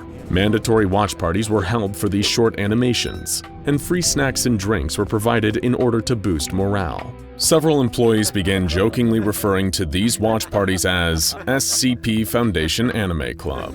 Through the efforts of the Idol Protocol, the image and knowledge of Keteru Yamiko spread throughout the Foundation and became the dominant perception of SCP-835-JP. Since the implementation of this protocol, there have been no disappearances in line with SCP-835-JP's pattern, and the project was declared a success. Dr. Sato included this note in SCP-835-JP's file. SCP-835-JP is probably a manifestation of the instinctive fear that something threatening oneself may be lurking in the darkness. But the imaginary monster we once feared has now been reduced to a cliched character with Protocol Idol 835. Ever since the implementation of Protocol Idol 835, SCP-835-JP is considered neutralized. Its classification has been downgraded from Keter to Safe. There have been talks about strengthening the entity's containment by expanding the protocol outside of the Foundation, in order to prevent the possibility of containment breaches down the line that might be brought on by exposure to a major cognitohazard, or in-house amnestics. A special team of illustrators, animators, and writers have been brought on to spearhead the protocol, creating additional comic books, posters, and even beginning the early stages of production on a feature-length animated film about SCP-835 and her various exploits, tentatively titled Keteru Yamiko, Shadow Girl. There have been no plans made yet for international distribution, but who knows? We might just see Keteru Yamiko on the big screen one of these days. She might just end up as the first ever SCP to become a mainstream celebrity. And until then, the Foundation could also disseminate knowledge about her through other means. Say a fun little animated YouTube video. But what's the chance they'd ever pull a move like that, right? Gather round, boys and girls, and those who are young at heart. We've talked a lot before about the wacky, occasionally wonderful, but always weird creations of the mysterious toy maker Dr. Wondertainment. And today, we're going to do it again. It's time to crack open the SCP Foundation's toy chest and see what we can find inside.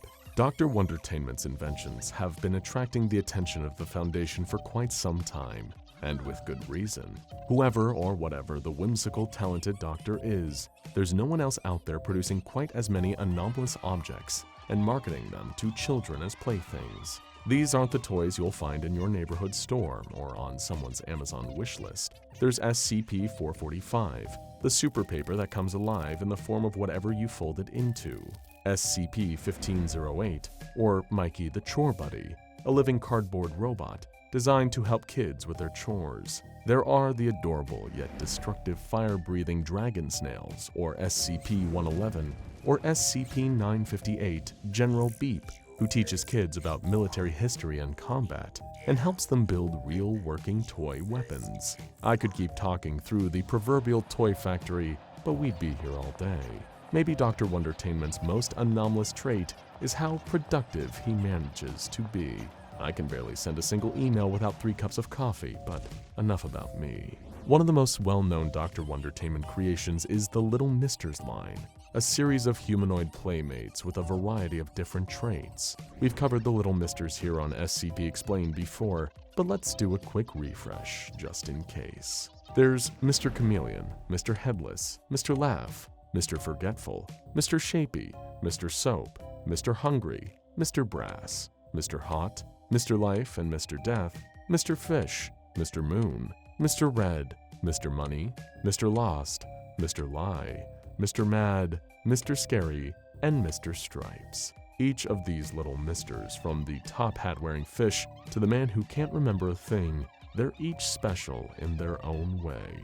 But wait a minute. Looking at them all lined up like that, I can't help but feel like I'm missing something. It seems like a bit of a boys' club, right? And why let boys have all the fun? Well, it seems like Dr. Wondertainment thought the very same thing, because he made a little mister just for girls. Enter Miss Sweetie, the sweetest, pinkest gal around. At first glance, you might mistake Miss Sweetie for an ordinary woman, aside from her naturally pink hair and eyes. No wig or contact lenses here, but like the rest of her fellow misters, Miss Sweetie has more to her than meets the eye. So what lies beneath that candy-coated, sugary exterior? To crack open that hard candy shell and get the truth inside, we'll have to look a few years back to when Miss Sweetie first caught the attention of the Foundation. It all started in a small, unassuming town tucked away in a valley flanked on either side by mountains and thick forests. It was a peaceful place, if a bit boring. The worst thing anyone could remember happening in years was a cheating scandal at the yearly pie bake-off. Then, 10-year-old Nina went missing. Her family was terrified. They called the police right away, but the authorities insisted that it looked like a classic case of a little girl running away from home. After all, she had taken her backpack, her favorite toys, some sandwiches, and bottles of water from the fridge. She would come back home soon, probably later that day, and everyone would be able to laugh about this by tomorrow. But tomorrow came, and Nina still didn't return home. People began to whisper, the way folks in small towns always talk behind each other's backs. Was there some trouble at home? Nina had seemed like such a happy girl, so outgoing, leading her troop in Girl Scout cookie sales every year and singing solos in the school choir. Something must have been wrong, though. Otherwise, where did she go? Then others began to disappear. Tommy Bowers was last spotted walking home from school. He fell behind his friends, stopping to tie his shoe. When they noticed he was no longer with them and went back, he was gone. Then Mikey Paulson vanished on a camping trip in the nearby forest. His father left him alone for a second in broad daylight. just to gather some firewood for later that evening, and when he called out to his son for help carrying it, there was no reply.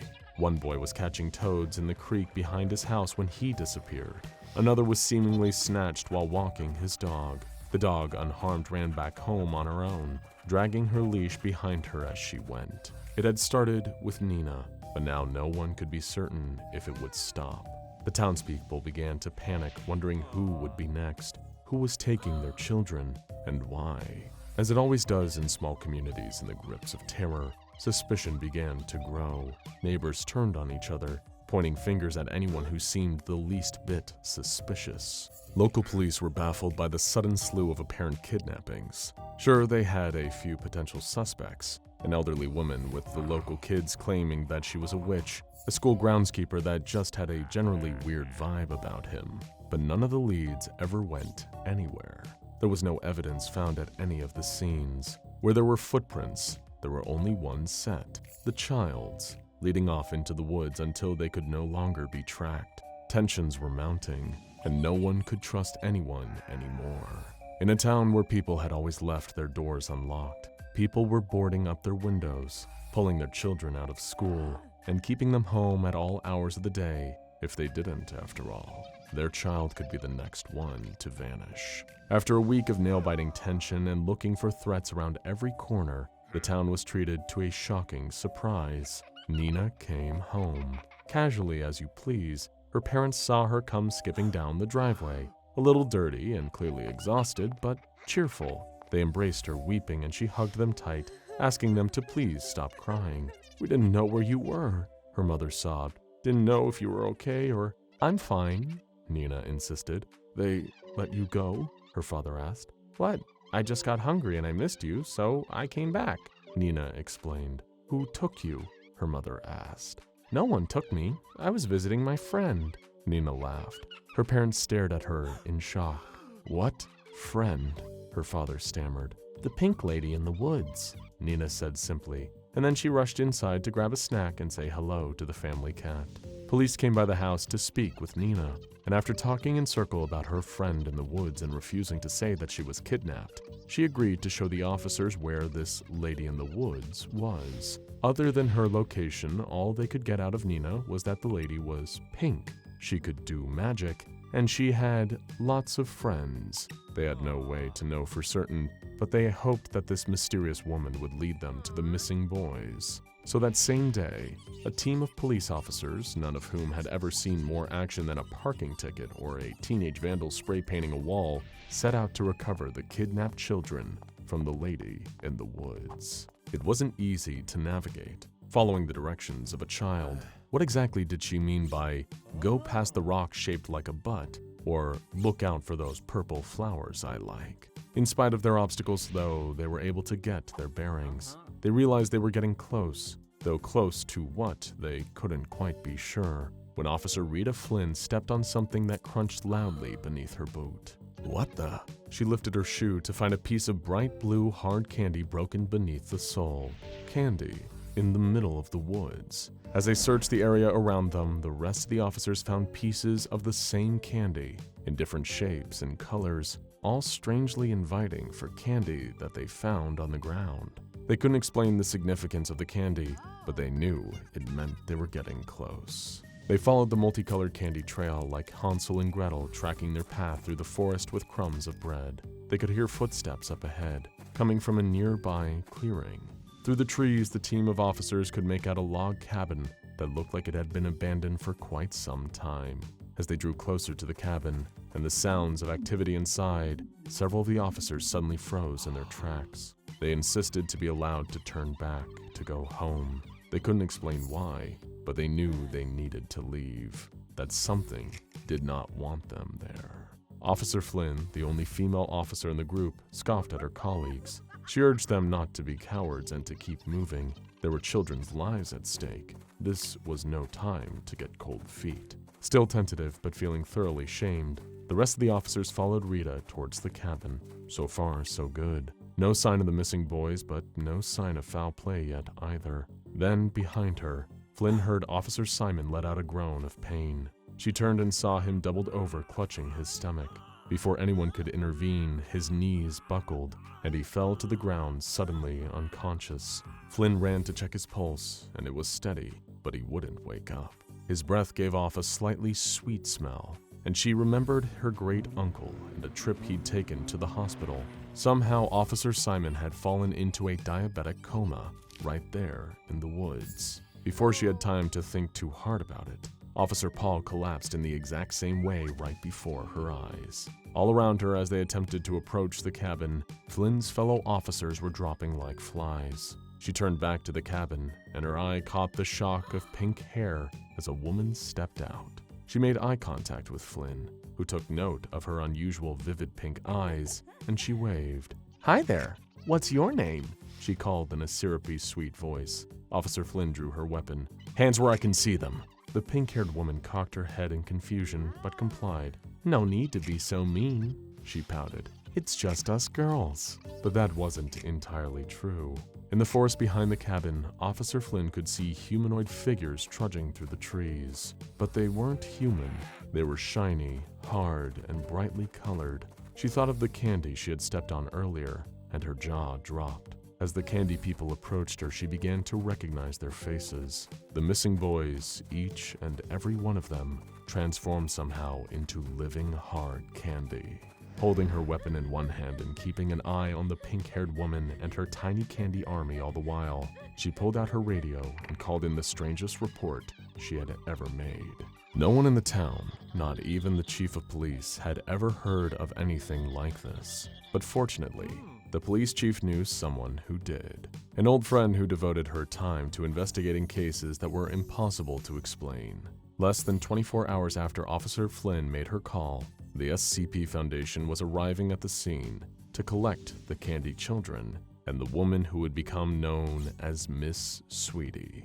Officer Flynn's report, along with an in-depth study of both the hard candy pieces and the hard candy humanoids obtained from the crime scene, offered some insights into Miss Sweetie's abilities. Her presence inherently repels men that come within 50 yards of her, and any man that enters her radius will feel an immense desire to leave and go back in the opposite direction. If he is forced to continue his approach, then he will begin to feel ill, experiencing nausea, shortness of breath, and severe stomach pain. Finally, he would fall into what resembles a spontaneous diabetic coma. The only way for him to regain consciousness is to be brought back outside of the 50-yard radius. As for the hard candy, Foundation researchers gave one piece to a female D-class and another piece to a male D-class to test the effect it might have on different genders. When the woman ate her piece, she simply chewed, swallowed, and looked at the attending researcher in confusion as if to say, "What, was that it?" When the man ate his piece, however, his body began to undergo a rapid transformation.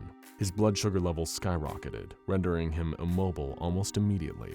Over the next 12 hours, his flesh, bones, musculature, and all other parts of his body began to crystallize into hard candy. When the transformation was complete, the new entity attempted to free Miss Sweetie from her containment. He was neutralized using a flamethrower, which melted the sugar of his body down into a sticky puddle. Any person identifying as a male who eats a piece of this hard candy will experience a similar effect, just as the missing boys did. In some very rare cases, the transformed party will turn into a candy unicorn, rather than a humanoid creature, but the cause of these special cases is unknown. After Miss Sweetie was brought into Foundation custody and given her official designation of SCP-2396, specialized containment procedures were put in place to keep her in captivity. She was placed in Provisional Site 2396, and due to her distaste for men and boys, assigned a research staff that consisted entirely of women. Any men or masculine identifying individuals located within a 6-kilometer radius of the site were to be temporarily detained and questioned about any possible contact with SCP-2396. So every night in Provisional Site 2396 was Ladies' Night, but it wasn't much of a party. Researchers were preoccupied with finding a way to neutralize SCP-2396's anomalous effects. Most notably, in spite of her containment, small pieces of assorted hard candy, or SCP-2396-A, would be spontaneously generated within a 6-kilometer radius of Miss Sweetie. Any of these that were spotted would be incinerated on site, but the mobile task force in charge of supervising the area was having trouble keeping up. Male civilians were slipping through the cracks, eating the candy, and transforming into candy humanoids, or instances of SCP-2396-B, then storming the site and attempting to free Miss Sweetie from captivity. It was becoming untenable to keep her contained. The generation of instances of SCP-2396-A was directly connected to her regular consumption of sugar in all of its forms, which she requested as rations. The amount did not matter, nor did the form it took. She merely required something sweet once a day. Sometimes it was a bowl of pure cane sugar, sometimes a cup of maple syrup. On a staff member's birthday, they brought her a piece of chocolate cake, which she was especially delighted by. Eventually, they settled on a single liter of glucose syrup once a day, hoping it could slow things down by eliminating any whimsy or variation from the feedings. Every time, without fail, more instances of the anomalous candy would manifest soon after SCP-2396 ate her meal. There was talk of starving her to see if this could mitigate the generation of candies, but when denied sugary foods, Miss Sweetie would double over in pain, wailing about the agony she felt. The head researcher at the provisional site was horrified by the notion of torturing an anomaly that had done no intentional harm to anyone, and insisted they find another way. One researcher, Dr. O'Hurley, proposed a solution. Why not try a sugar substitute? They decided to test it out, giving SCP-2396 a liter of liquid sucralose. While behaving as though it was her ordinary dose of sugar, she accepted it graciously and made no complaints of pain at all. After switching to the sucralose, the candy stopped appearing. Miss Sweetie was reclassified as Euclid and moved to Site 19. After a week of the sucralose-based containment procedures, Dr. O'Hurley conducted her 5th interview with SCP-2396. For the sake of avoiding any potential outbursts, Miss Sweetie was led to believe that she was still producing candy, as well as living candy creatures. A transcript of this interview is included in SCP-2396's official file. Dr. O'Hurley sat down at the table, where Miss Sweetie was already waiting with a pleasant smile on her face. "Good morning, SCP-2396, Dr. O'Hurley began. Miss Sweetie scoffed and giggled at this opener. "Oh, come on, Cindy. You don't have to be all stuffy with your best gal." Dr. O'Hurley responded with a polite smile, neglecting to correct SCP-2396 on the fact that Cindy was not, in fact, her real name. "Alright, SCP-2396, are you aware another SCP-2396-B attempted to breach your containment?" She referred here to one of Miss Sweetie's candy soldiers. Miss Sweetie giggled. "That's just boys. Always gotta be making a big stink of things when they want to get your attention. Ain't it always like that? Never a man, always a boy.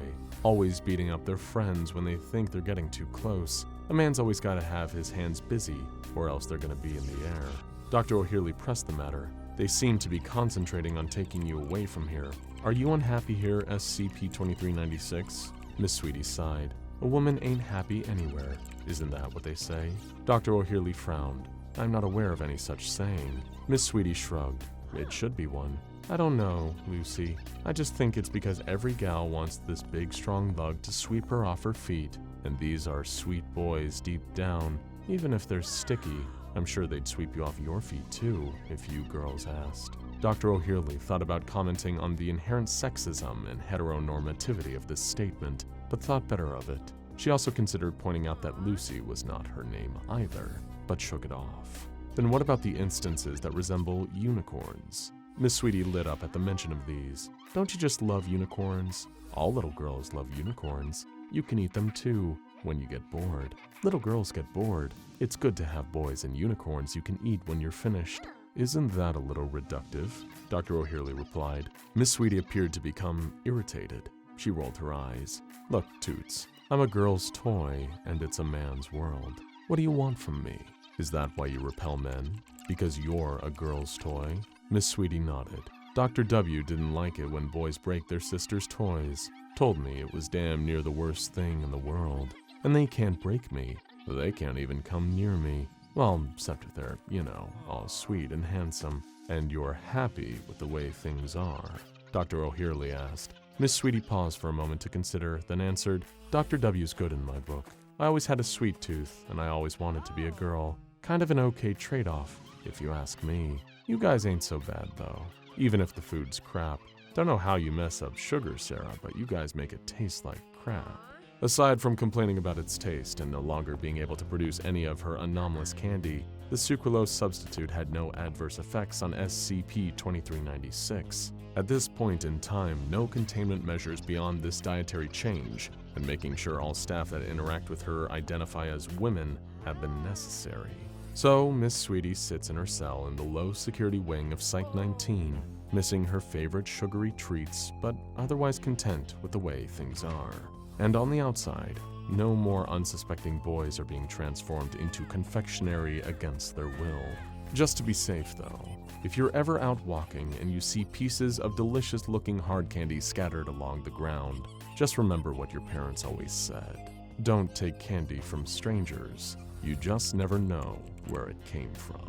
Robert Orlean and his partner in crime, John Streep, zipped through the murky waters of the Louisiana Bayou on a speedboat. These men were dealers in the illicit, but their specialty was not any kind of contraband you'd probably recognize. Orlean and Streep dealt in rare orchids, illegally poached from areas where they're considered endangered, and sold to high-paying rare plant collectors. As any seller or collector knows, rarity is the hallmark of value, and what these two men would encounter in the swamp that day was truly one of a kind.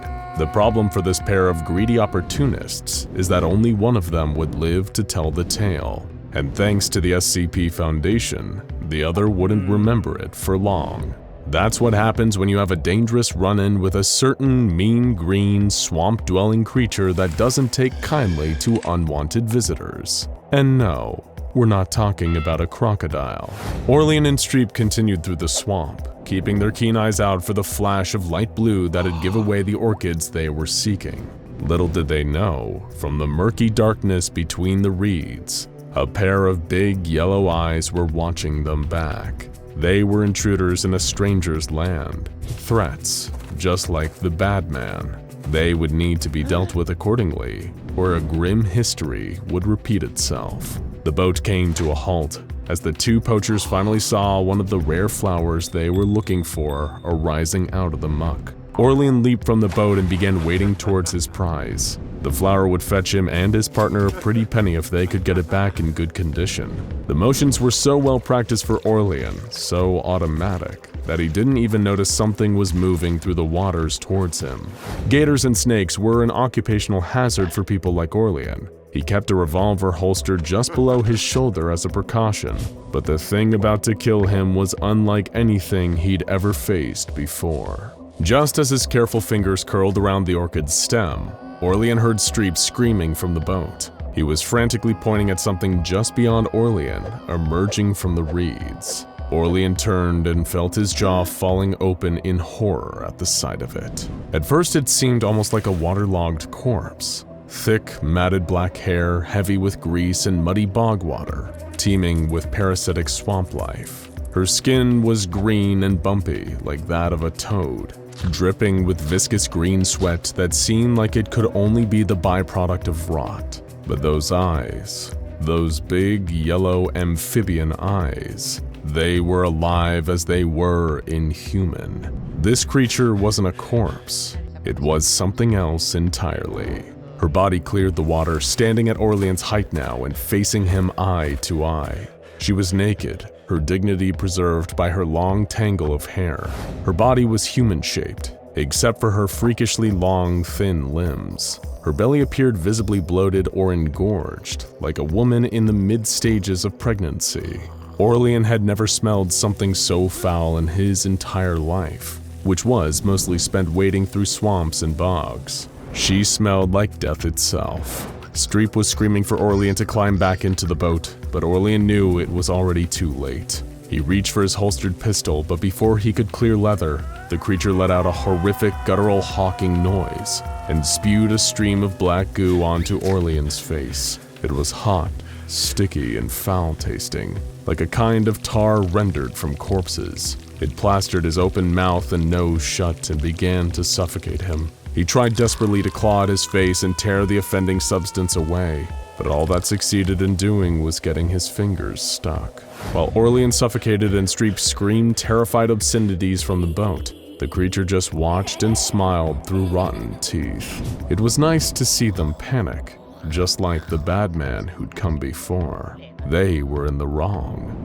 They deserved this. Orlean soon realized that nothing he could do would save himself. He'd spent his life in a dangerous profession and been lucky until now. But the Reaper catches up with everyone eventually. The last thing he saw as the world went black was this creature, this swamp woman, wading towards him through the water with a hungry look in her eye. She grabbed him on either side of his face and just held him there.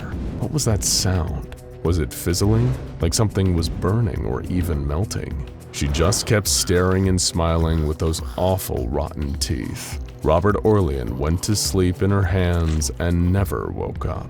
Back on the boat, a desperate John Streep was watching a scene that, if it wasn't for the later intervention of the SCP Foundation, would haunt him until his dying day. He watched his partner undergo a process that was somewhere between rotting and melting. He withered away in the swamp woman's hands, degrading into thick black sludge that she drank through her thirsty skin. As much as it pained him to leave his friend behind, Streep knew that there was no saving him now. All he could possibly do was escape with his own life. He pulled the ripcord on the boat's motor and tore his way back to the nearest township, the shape of the nightmarish swamp woman shrinking in the distance behind him.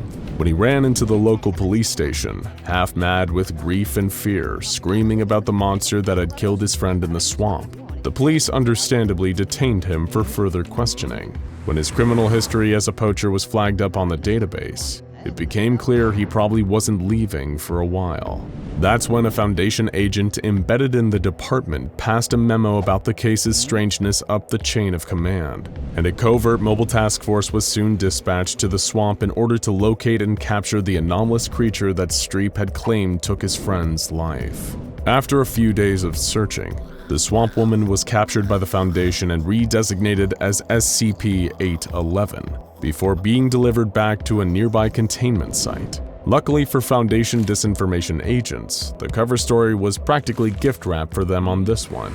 It had been a dispute between two hardcore criminals, and as the saying goes, there's no honor among thieves. Streep had murdered Orlean over a pay cut dispute and thrown him into the swamp where his body was eaten by gators. A few falsified records and implanted memories later, and the Foundation was free to do what it pleased with SCP-811. But the swamp woman would prove to be full of surprises and contradictions. While designated as Euclid, the containment procedures for the creature were rather extensive for its own benefit. Like a lot of creatures who'd never existed in captivity before, it had very specific needs in terms of its artificial habitat. The Foundation needed to be on top of everything from the pH levels of its soil acidity to the optimal temperatures and humidity levels of its containment chamber, built to resemble the creature's natural swamp habitat. The swamp woman is mostly non-aggressive to Foundation staff, but certain precautions need to be taken in order to ensure everyone's safety around her. While she's largely humanoid, her internal physiology vastly differs from that of humans. Her veins and digestive system are non-functional. She consumes her prey by melting it into black sludge with the highly caustic secretions of her skin, before absorbing it back through her pores. The waste material collects in her stomach, which she then expels voluntarily through an action similar to vomiting. This is often used defensively or in hunting prey, as the unfortunate Robert Orlean found out. As a result, people working in 811's containment chamber need to do so in pairs and wear heavily sealed hazmat suits for obvious safety reasons. The creature also proved to be surprisingly intelligent. While not a genius by any means, it was no mere mindless animal. The swamp woman had an intellect and communication skills on par with your average feral child, the one that had been brought up and socialized in a relatively normal home before being turned loose and experiencing a decline in its mental and social development. Her words have a childlike construction to them, as though English isn't her native language, and she's still in the very early stages of learning it. She gave herself a name, I, and began to cooperate well with Foundation staff in exchange for having her needs met. Since being brought into containment, she's made a number of requests. These include some requests that have been denied by the Foundation, such as the regular provision of bovine prey for its chamber, and a variety of fish from its native environment to make it feel more at home. However, there are some requests that the Foundation has approved, like a wooden hairbrush and a D-class in a hazmat suit entering the room daily, in order to help wash her hair, often bogged down by the frequency at which her skin produces thick, caustic oils. In one particularly strange request, she asked for a turtle in a hazmat suit to act as a companion in her containment chamber, as she reacted negatively to the idea of having turtles as food. Sadly, this was one of the denied requests. SCP-811 was also involved in a few cross-tests with other anomalies, leading to curious results. After realizing just how dangerous SCP-811 secretions could be, Foundation researchers naturally floated the idea of using it on SCP-682 in its seemingly endless termination experiments. A sample of 682's flesh was successfully decayed by the dangerous mucus, so a larger quantity collected over a number of months was then sprayed all over the beast. It managed to reduce 682's body mass by 27%, melting its way through the covered flesh down to the bone. However, at that point, it was unable to decay further, and SCP-682 soon returned back to its normal state. Who could have possibly seen that coming, right? However, a much more interesting and enlightening cross-test occurred with SCP-978, the Desire Camera. If you haven't already seen our video on the Desire Camera, it's pretty much exactly what the name suggests. A Polaroid camera that reveals the deepest desire of its subject. And the Foundation decided to test it on a large number of staff and anomalies, one of those being SCP-811.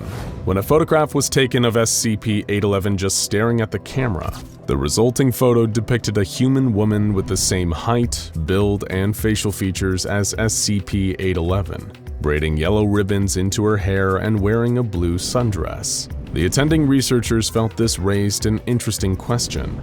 Were they looking at an aspiration towards humanity from SCP-811? Or was this a yearning to return to what had been before? There was only one way to find out. Conduct an interview with the creature itself. When the interview began, the researchers pressed 811 on some of her earliest memories. One of the key details she shared was regarding a mysterious man whom she claimed came to her before she looked like she did now, back when her skin was soft and pink.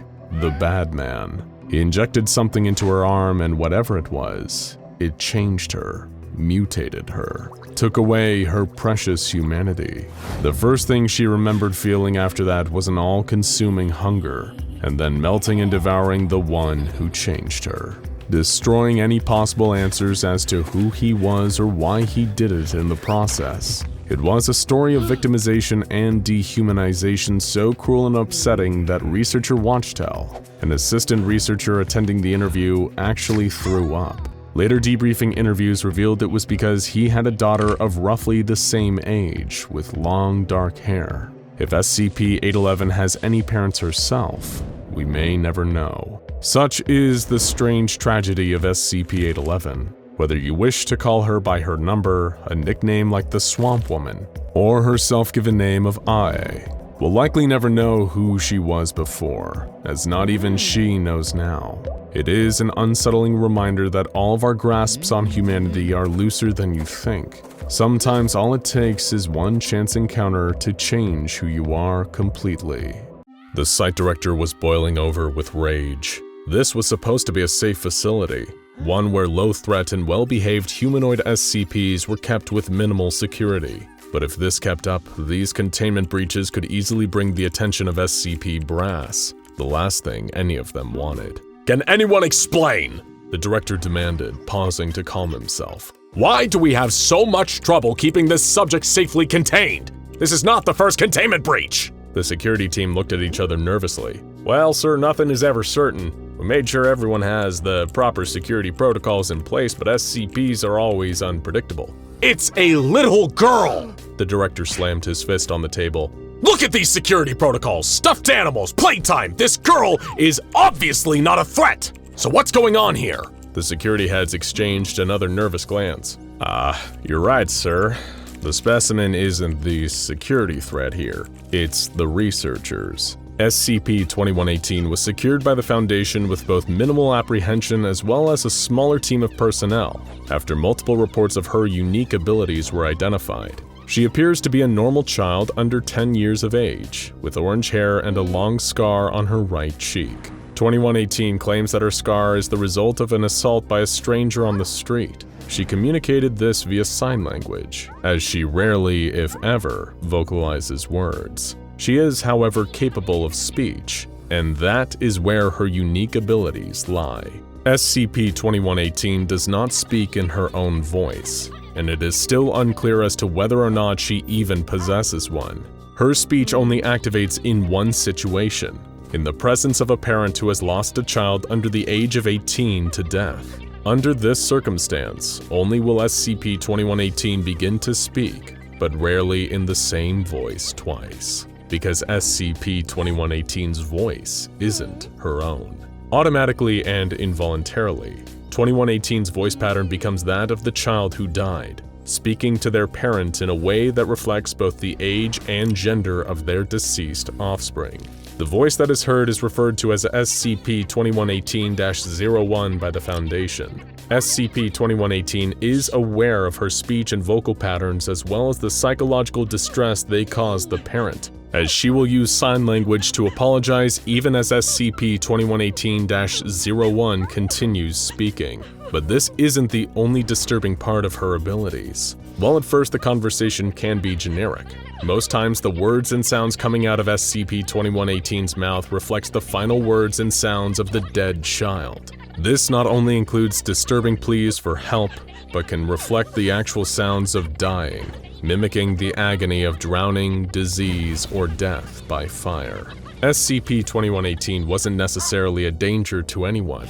However, her presence could absolutely pose a dangerous temptation. The director finished looking over the files. It seemed like everything had been handled smoothly and by the books when SCP-2118 was initially brought in. But along the way, something had gone wrong. The case was being handled by one of his most trusted researchers, Dr. Wu, as it became clear that SCP-2118 didn't talk normally. Translators who could interpret ASL were brought in for the first interview. Dr. Wu and site psychologist Dr. Lavoie welcomed this strange little girl to the SCP facility. This interview provided the Foundation its first intel on where SCP-2118 had come from. At first, the little girl was alarmed. She didn't like being referred to by her SCP number and insisted on her original name. She understood that she was in a science lab of some sort, but thought she had been brought there because she had done something wrong. She referenced a woman attacking her with her purse at one point, and also claimed that anytime she spoke, people would get angry. But then she revealed something more disturbing. She knew why people got angry when she spoke. From her mother. She had lived with her parent, and at some point her mother had lost a baby. After the traumatic incident, every time 2118 spoke, she spoke in the voice of the sibling she had lost. This caused her mother to become angry, and out of shame, provoked 2118 to glue her own mouth shut to prevent it from happening. Due to the glue being a little too strong, it resulted in a visit to the hospital, something she thought might happen again at the facility. But no one was sure if she was scared of it, or hoping for it. More than anything, the little girl just didn't want people to stop talking to her. The Foundation had a long way to go in understanding SCP-2118's abilities. Dr. Lavoie and Dr. Wu both seemed to have a good rapport with the girl, and they were kept in charge of her case. Neither one had children and could converse with her without difficulty as long as a translator was present. But to test her abilities, there would have to be an experiment conducted involving someone who could actually activate them.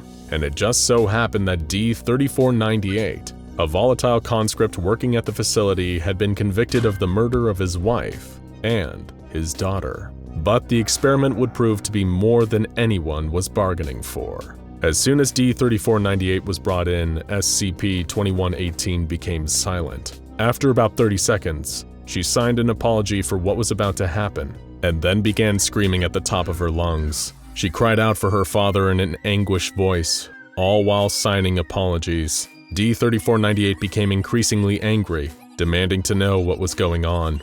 He struggled against his restraints and howled obscenities as he listened to his daughter's strangled pleas for help. begging, and ultimately, her death rattle. 2 agents, recorded as Agent M and Agent C, were brought in to end the experiment and remove D-3498. And that's when things took an unexpected turn. While Agent C removed the D-Class, Agent M seemed oddly fixated on SCP-2118. The reason why became clear as soon as SCP-2118 opened her mouth. "Mama?" The voice had changed completely, to that of a young boy several years older than the D-Class's daughter. The boy seemed distraught, complaining of being cold and scared and wanting to know where his mother was. Agent M seemed frozen in place and didn't answer Dr. Lavoie's questions. The experiment was quickly terminated. SCP-2118 was removed to her living quarters, and Agent M was removed from duty with the case of a possible missing or murdered child referred to police authorities. SCP-2118 may have cracked a cold case, but she also posed a dangerous temptation. It wouldn't be long before the case had its first security breach. Researcher Anselman conducted an interview with SCP-2118, despite not being assigned to the case. Anselman didn't have access to the SCP's living quarters, so he watched SCP-2118 sleep and then communicated with her through the glass. The events were captured on facility cameras and showed that SCP-2118 was agitated from the start, knowing that Anselman was not supposed to be there, and Anselman had an ulterior motive. As soon as the conversation began, SCP-2118, using sign language, asked Anselman why she was being made to do this. Soon afterwards, SCP-2118 started speaking in the voice of a prepubescent boy that Anselman called Dewey, and who referred to Anselman as Dad. The boy was clearly agitated, as was SCP-2118, and asked his father what happens after they die. Anselman became upset, wanting to hear answers from his lost son, not questions. SCP-2118 tried to warn him off, letting Anselman know that he couldn't actually communicate with his son through her, and she couldn't help him. But Anselman persisted, watching as SCP-2118 imitated the sound of a boy gasping and taking his last breaths, consistent with a death from illness rather than accident or violence. All the while, SCP-2118 just watched sadly. The security breach was soon discovered, and researcher Anselman was removed and reprimanded for unauthorized testing with SCP-2118. But thanks to the researcher's breach, the Foundation did gain new knowledge of SCP-2118's abilities, namely that she couldn't actually channel the spirits of the dead. She was a mimic who could involuntarily duplicate their last moments, but couldn't provide any new information from them or answer questions that they didn't know in life, and she didn't have any special knowledge of what came after life. But her abilities did have one unique potential.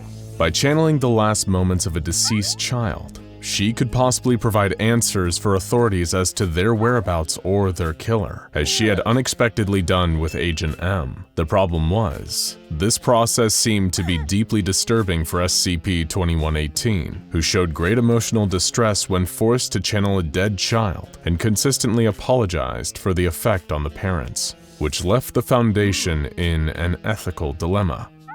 "Sir, how do you want to proceed?" The site director looked over the files. Clearly this couldn't continue, and something needed to be done. But none of the security breaches or other incidents had been SCP-2118's fault. She had been cooperative, despite the trauma these tests seemed to cause her. To keep her safe and to preserve her use to the Foundation, things would need to change. We could transfer SCP-2118 to a more secure facility, but I'm not going to do that. Keep herself furnished with all the things a girl her age would want. It says here that she likes orcas and elephants. Take her outside to an enclosed play area once a day for about an hour, no more. But above all, make sure she's always with an attendant who can converse in sign language. She's not to be around anyone who has had children unless it's necessary for testing. Convey these new parameters to Drs. Wu and Lavoie, and make sure to increase security around her quarters, as much for her protection as anything else. The security team scurried off, happy to have avoided the director's wrath. The director turned back to the files. Yes, he had solved the problem for now, but he would have to keep a closer eye on the facility as a whole. The SCP Foundation did close background checks on its staff and on D-Class personnel before bringing them in, but SCPs were unpredictable, and you never knew what could make someone a security risk. How many employees working at the facility had lost a child? How many, like the disgraced researcher Anselman, would do anything to hear their child's voice again, even if it was in the middle of death? The perfect childhood. School is out, shoes are off, you're sprinting across the hot sandy beach, smiling for no apparent reason, because back then you didn't even need one. Did I mention there's an orange cone on your head? Where did it come from? Why is it there? What is the point? Do not think too deeply about it. There is no room for symbolism in the summer. There is no use overanalyzing the antics of teenage youth. It's just a cone, and you're just a kid, doing things for no other reason than that you want to. You're busy living, doing your thing. Responsibility is still years away. Such a pretty picture we're painting, isn't it? But this is SCP Explained, so of course by now you figured out this is all a misdirection, didn't you? Well, here it comes. Watch closely. Look at you run, moving towards nothing as if it means everything. Look at that smile, the wind whipping through the gap in your teeth. Soak it in. In 20 years, your face muscles will have forgotten the movement. Look at you live. Yes, go on. Soak it in. You will be chasing this feeling your whole life, while moving further and further away from it. Oof, depressing, isn't it? We think so too. But here is the silver lining, something you'd be wise to celebrate. At least you have this moment to look back on. The memory is with you forever. Not everyone is so lucky. Not everyone had a good childhood. Furthermore, not everyone even has a childhood at all. Some live beyond the expectations of age. Imagine a 14-year-old forced to be 40. That's not to say they have to pay taxes or can run for Senate. No, this level of forced maturity that I'm speaking of transcends the scope of average adulthood. So let's not imagine a kid going through the mundane life of a cubicle junkie, filing papers, pretending to work, and answering phone calls. Instead, let's do this. Imagine a kid going to war. Imagine a kid carrying out stealth assassination missions. Imagine a kid being locked in containment, living with little human interaction and freedom. This is all to say, imagine a kid not being a kid at all. Now this is more like an SCP Explained. This is the sad story of someone who had to say goodbye to the joys of adolescence earlier than anyone ever should have to. In fact, they didn't even get to say goodbye at all. This is the story of SCP-105. Now, to be clear, SCP-105 is not a bloodthirsty demon living in the shadows. It is not an unsquishable spider dancing across your hardwood floor, mocking the soles of your shoes as they stomp down with no success. It is not a grand piano in a hotel lobby absorbing the DNA of all who touches its keys. And it is not a freezer that tempts late-night snackers to reach deeper and deeper towards an ever-elusive hot fudge sundae, until they are sucked in frozen solid, sold for millions and displayed as decorative ice sculptures atop the center of punch bowls at parties for rich politicians. No, we'll just have to get to those later on a different day. Because SCP-105 is just, how do I put this? A girl. Yes, a small, unremarkable looking girl. At the time of acquisition, she was just 1.5 meters tall and weighed 50 kilograms. Even those of you listening with little to no instinctual senses for converting meters and kilograms to feet and pounds can still understand this is no frightful giant we're talking about. Lining up a class by height, she'd blend in somewhere toward the middle, and if you look even closer, beyond the shallow surface of measurements and toward the details of her face, even still, you won't find a single freckle to fear. SCP-105 has blue eyes and blonde hair. Nothing coastal Californians haven't seen a million times over just this Monday. Formerly known as Iris Thompson, SCP-105 has no discernible oddities. If you saw her jumping rope, you wouldn't point and stare. If you saw her at the park playing with your children, you wouldn't pull them away and squeeze them tight. If you saw her walking toward you on a sidewalk, you wouldn't turn around and run away in the other direction. By herself, SCP-105 is not too different from anyone else, no matter how close we zoom in on her appearance, personality, or her tendencies. There is nothing to see that triggers alarms. If you ask her to spit fire, she won't. If you conduct a lab experiment where she has to find the exit of a maze using only her sense of smell, she will get lost and fail. This is all to say, if you look too closely through the microscope at SCP-105, you might miss her anomalous abilities. Instead, you'd be better off taking a step back and just watching her live her life. And that is all that she wanted to do. Live her life. Is that so much to ask? The first thing you will notice is that she isn't alone. And like in any good buddy-buddy film, her counterpart reveals more to her character. So who is standing by her side? Who is the co-star of this film that pushes our protagonist into the Foundation spotlight? Well, it's no person at all. It's a camera. Her camera. SCP-105-B is a Polaroid 1 Step Express, manufactured in 1982. It does not appear to have any out-of-the-ordinary physical characteristics and appears to be, for all intents and purposes, a normal Polaroid camera, operating as expected for all persons aside from SCP-105. When you point it at a subject, they don't get sucked into the lens. The flash can't blind an army of soldiers. When you say cheese, it doesn't shoot out a brick of cheddar. The camera is nothing more than a camera. That is, until it's in the hands of Iris Thompson. What's more unique than the camera itself are the photographs it produces. When SCP-105 holds a photograph taken by SCP-105-B, the picture changes from a still shot to that of a real-time image of the person, location, or object photographed. Regardless of the subject of the photograph, the image will convert itself into what appears to be a handheld live stream of whatever was pictured. Imagine a photograph of a waterfall. If held by SCP-105, you do not just see the image of a waterfall, but you will physically see the water falling, splashing down onto the rocks below. It is similar to holding your cell phone and watching a GIF. However, instead of just watching, Iris is able to interact with it in a way beyond any technology has ever allowed. SCP-105 is then able to move her arm through and into the photograph and manipulate objects within reach of the original point at which the photograph was first taken. Yes, you heard me right.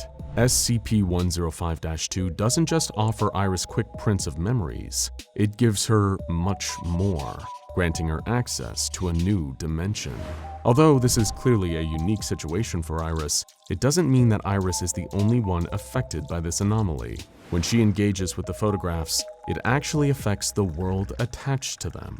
That is to say, there are consequences to her actions. Every photograph she has ever taken is essentially a portal to a world of problems. Witnesses who have been on the other side of the photograph while SCP-105 was manipulating it reported seeing her hand reaching out from an invisible portal and carrying on whatever actions she pleases. Once her arm is inside the photograph, she has the freedom to control the image as she wishes. This ability has obvious benefits for anyone. Imagine being able to carry around with you a photograph of your oven. Then, whenever you get that paranoid feeling that you forgot to turn it off, you can reach into the Polaroid and turn the dial how you please. But the peace of mind is just a small benefit of this power, and it's easy to assume that anyone would be tempted to use their abilities for far more than just controlling at-home kitchen appliances while on vacation. The Foundation specifically concerns itself with bigger, more ambitious uses of anomalous power, and the power in this case wasn't just in the camera. While 105-B helps Iris use her powers most efficiently, she is still able to manipulate objects through photographs taken by other cameras, though not quite as well as when she's using her favorite camera.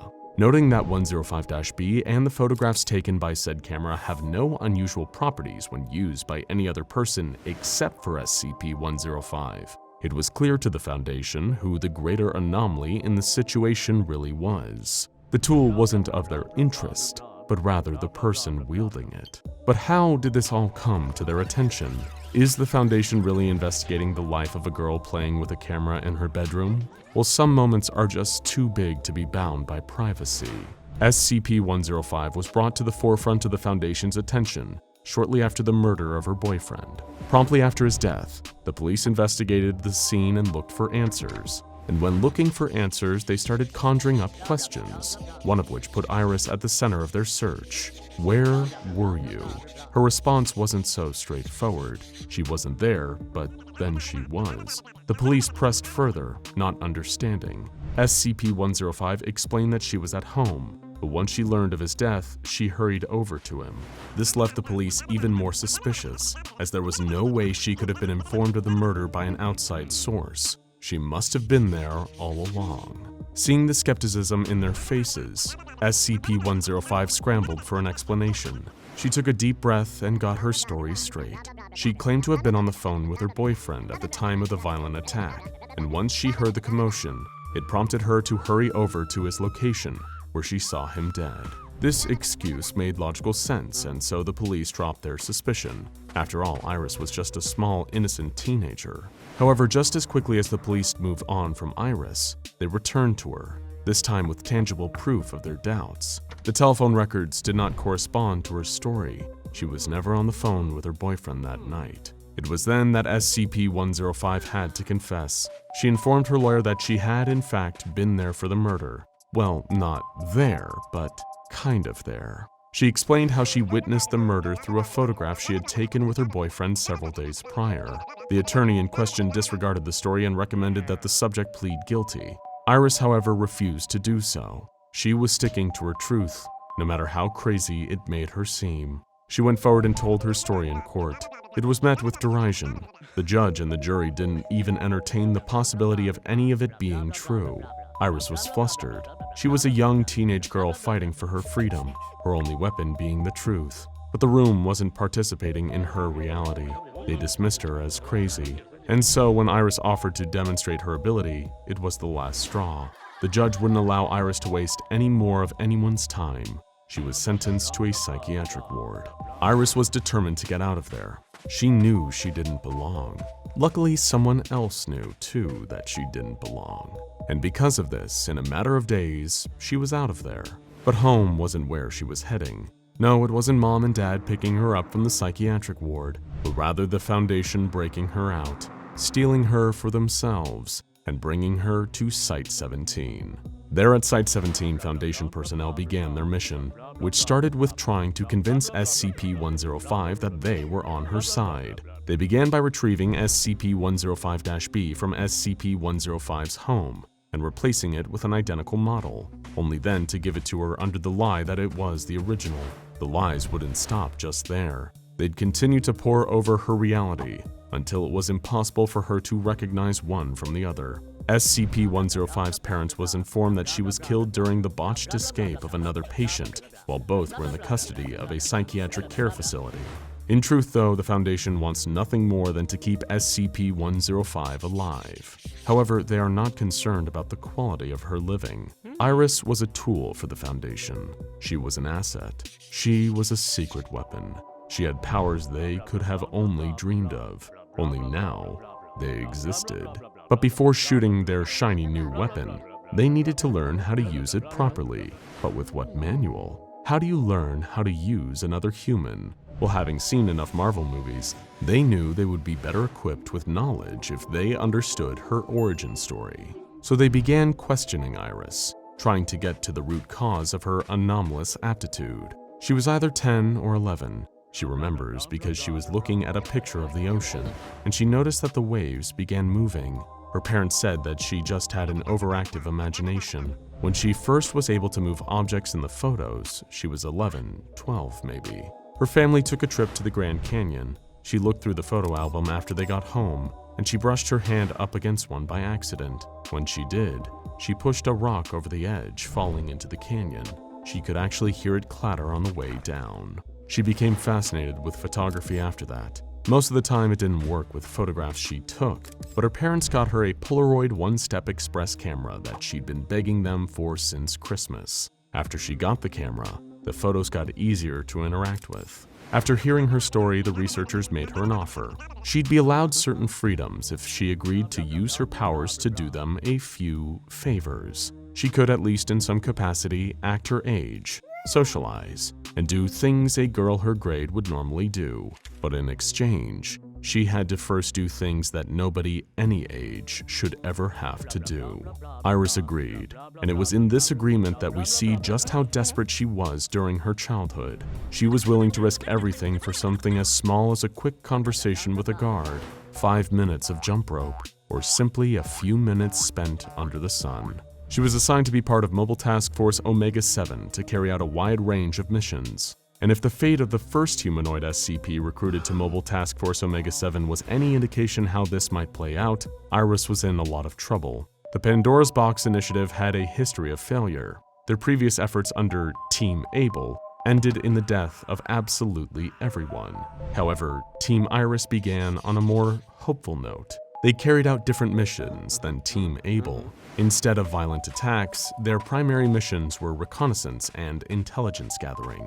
However, just because there were no swords and blood drawn, the missions were not so harmless. Despite Team Iris carrying out over 20 jobs in cooperation with the Bow Commission, swiftly and without incident, their streak eventually had to come to an end. The first disciplinary incident for SCP-105 involved the escalation of Team Iris missions from reconnaissance to assassinations. Yes, this teenage girl with not a violent bone in her body was tasked to kill. Note that her only power is that of manipulating photos. In her mind, this is nothing more than a party trick.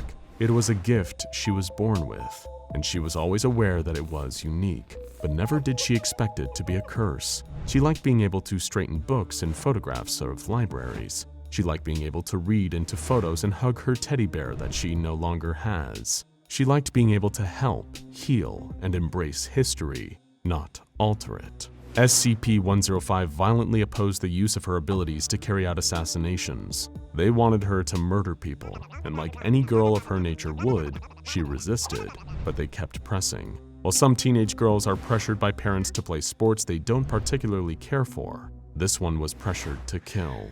During these events, SCP-105 became emotionally distressed and attempted to deceive Foundation personnel into believing that her anomalous traits had disappeared.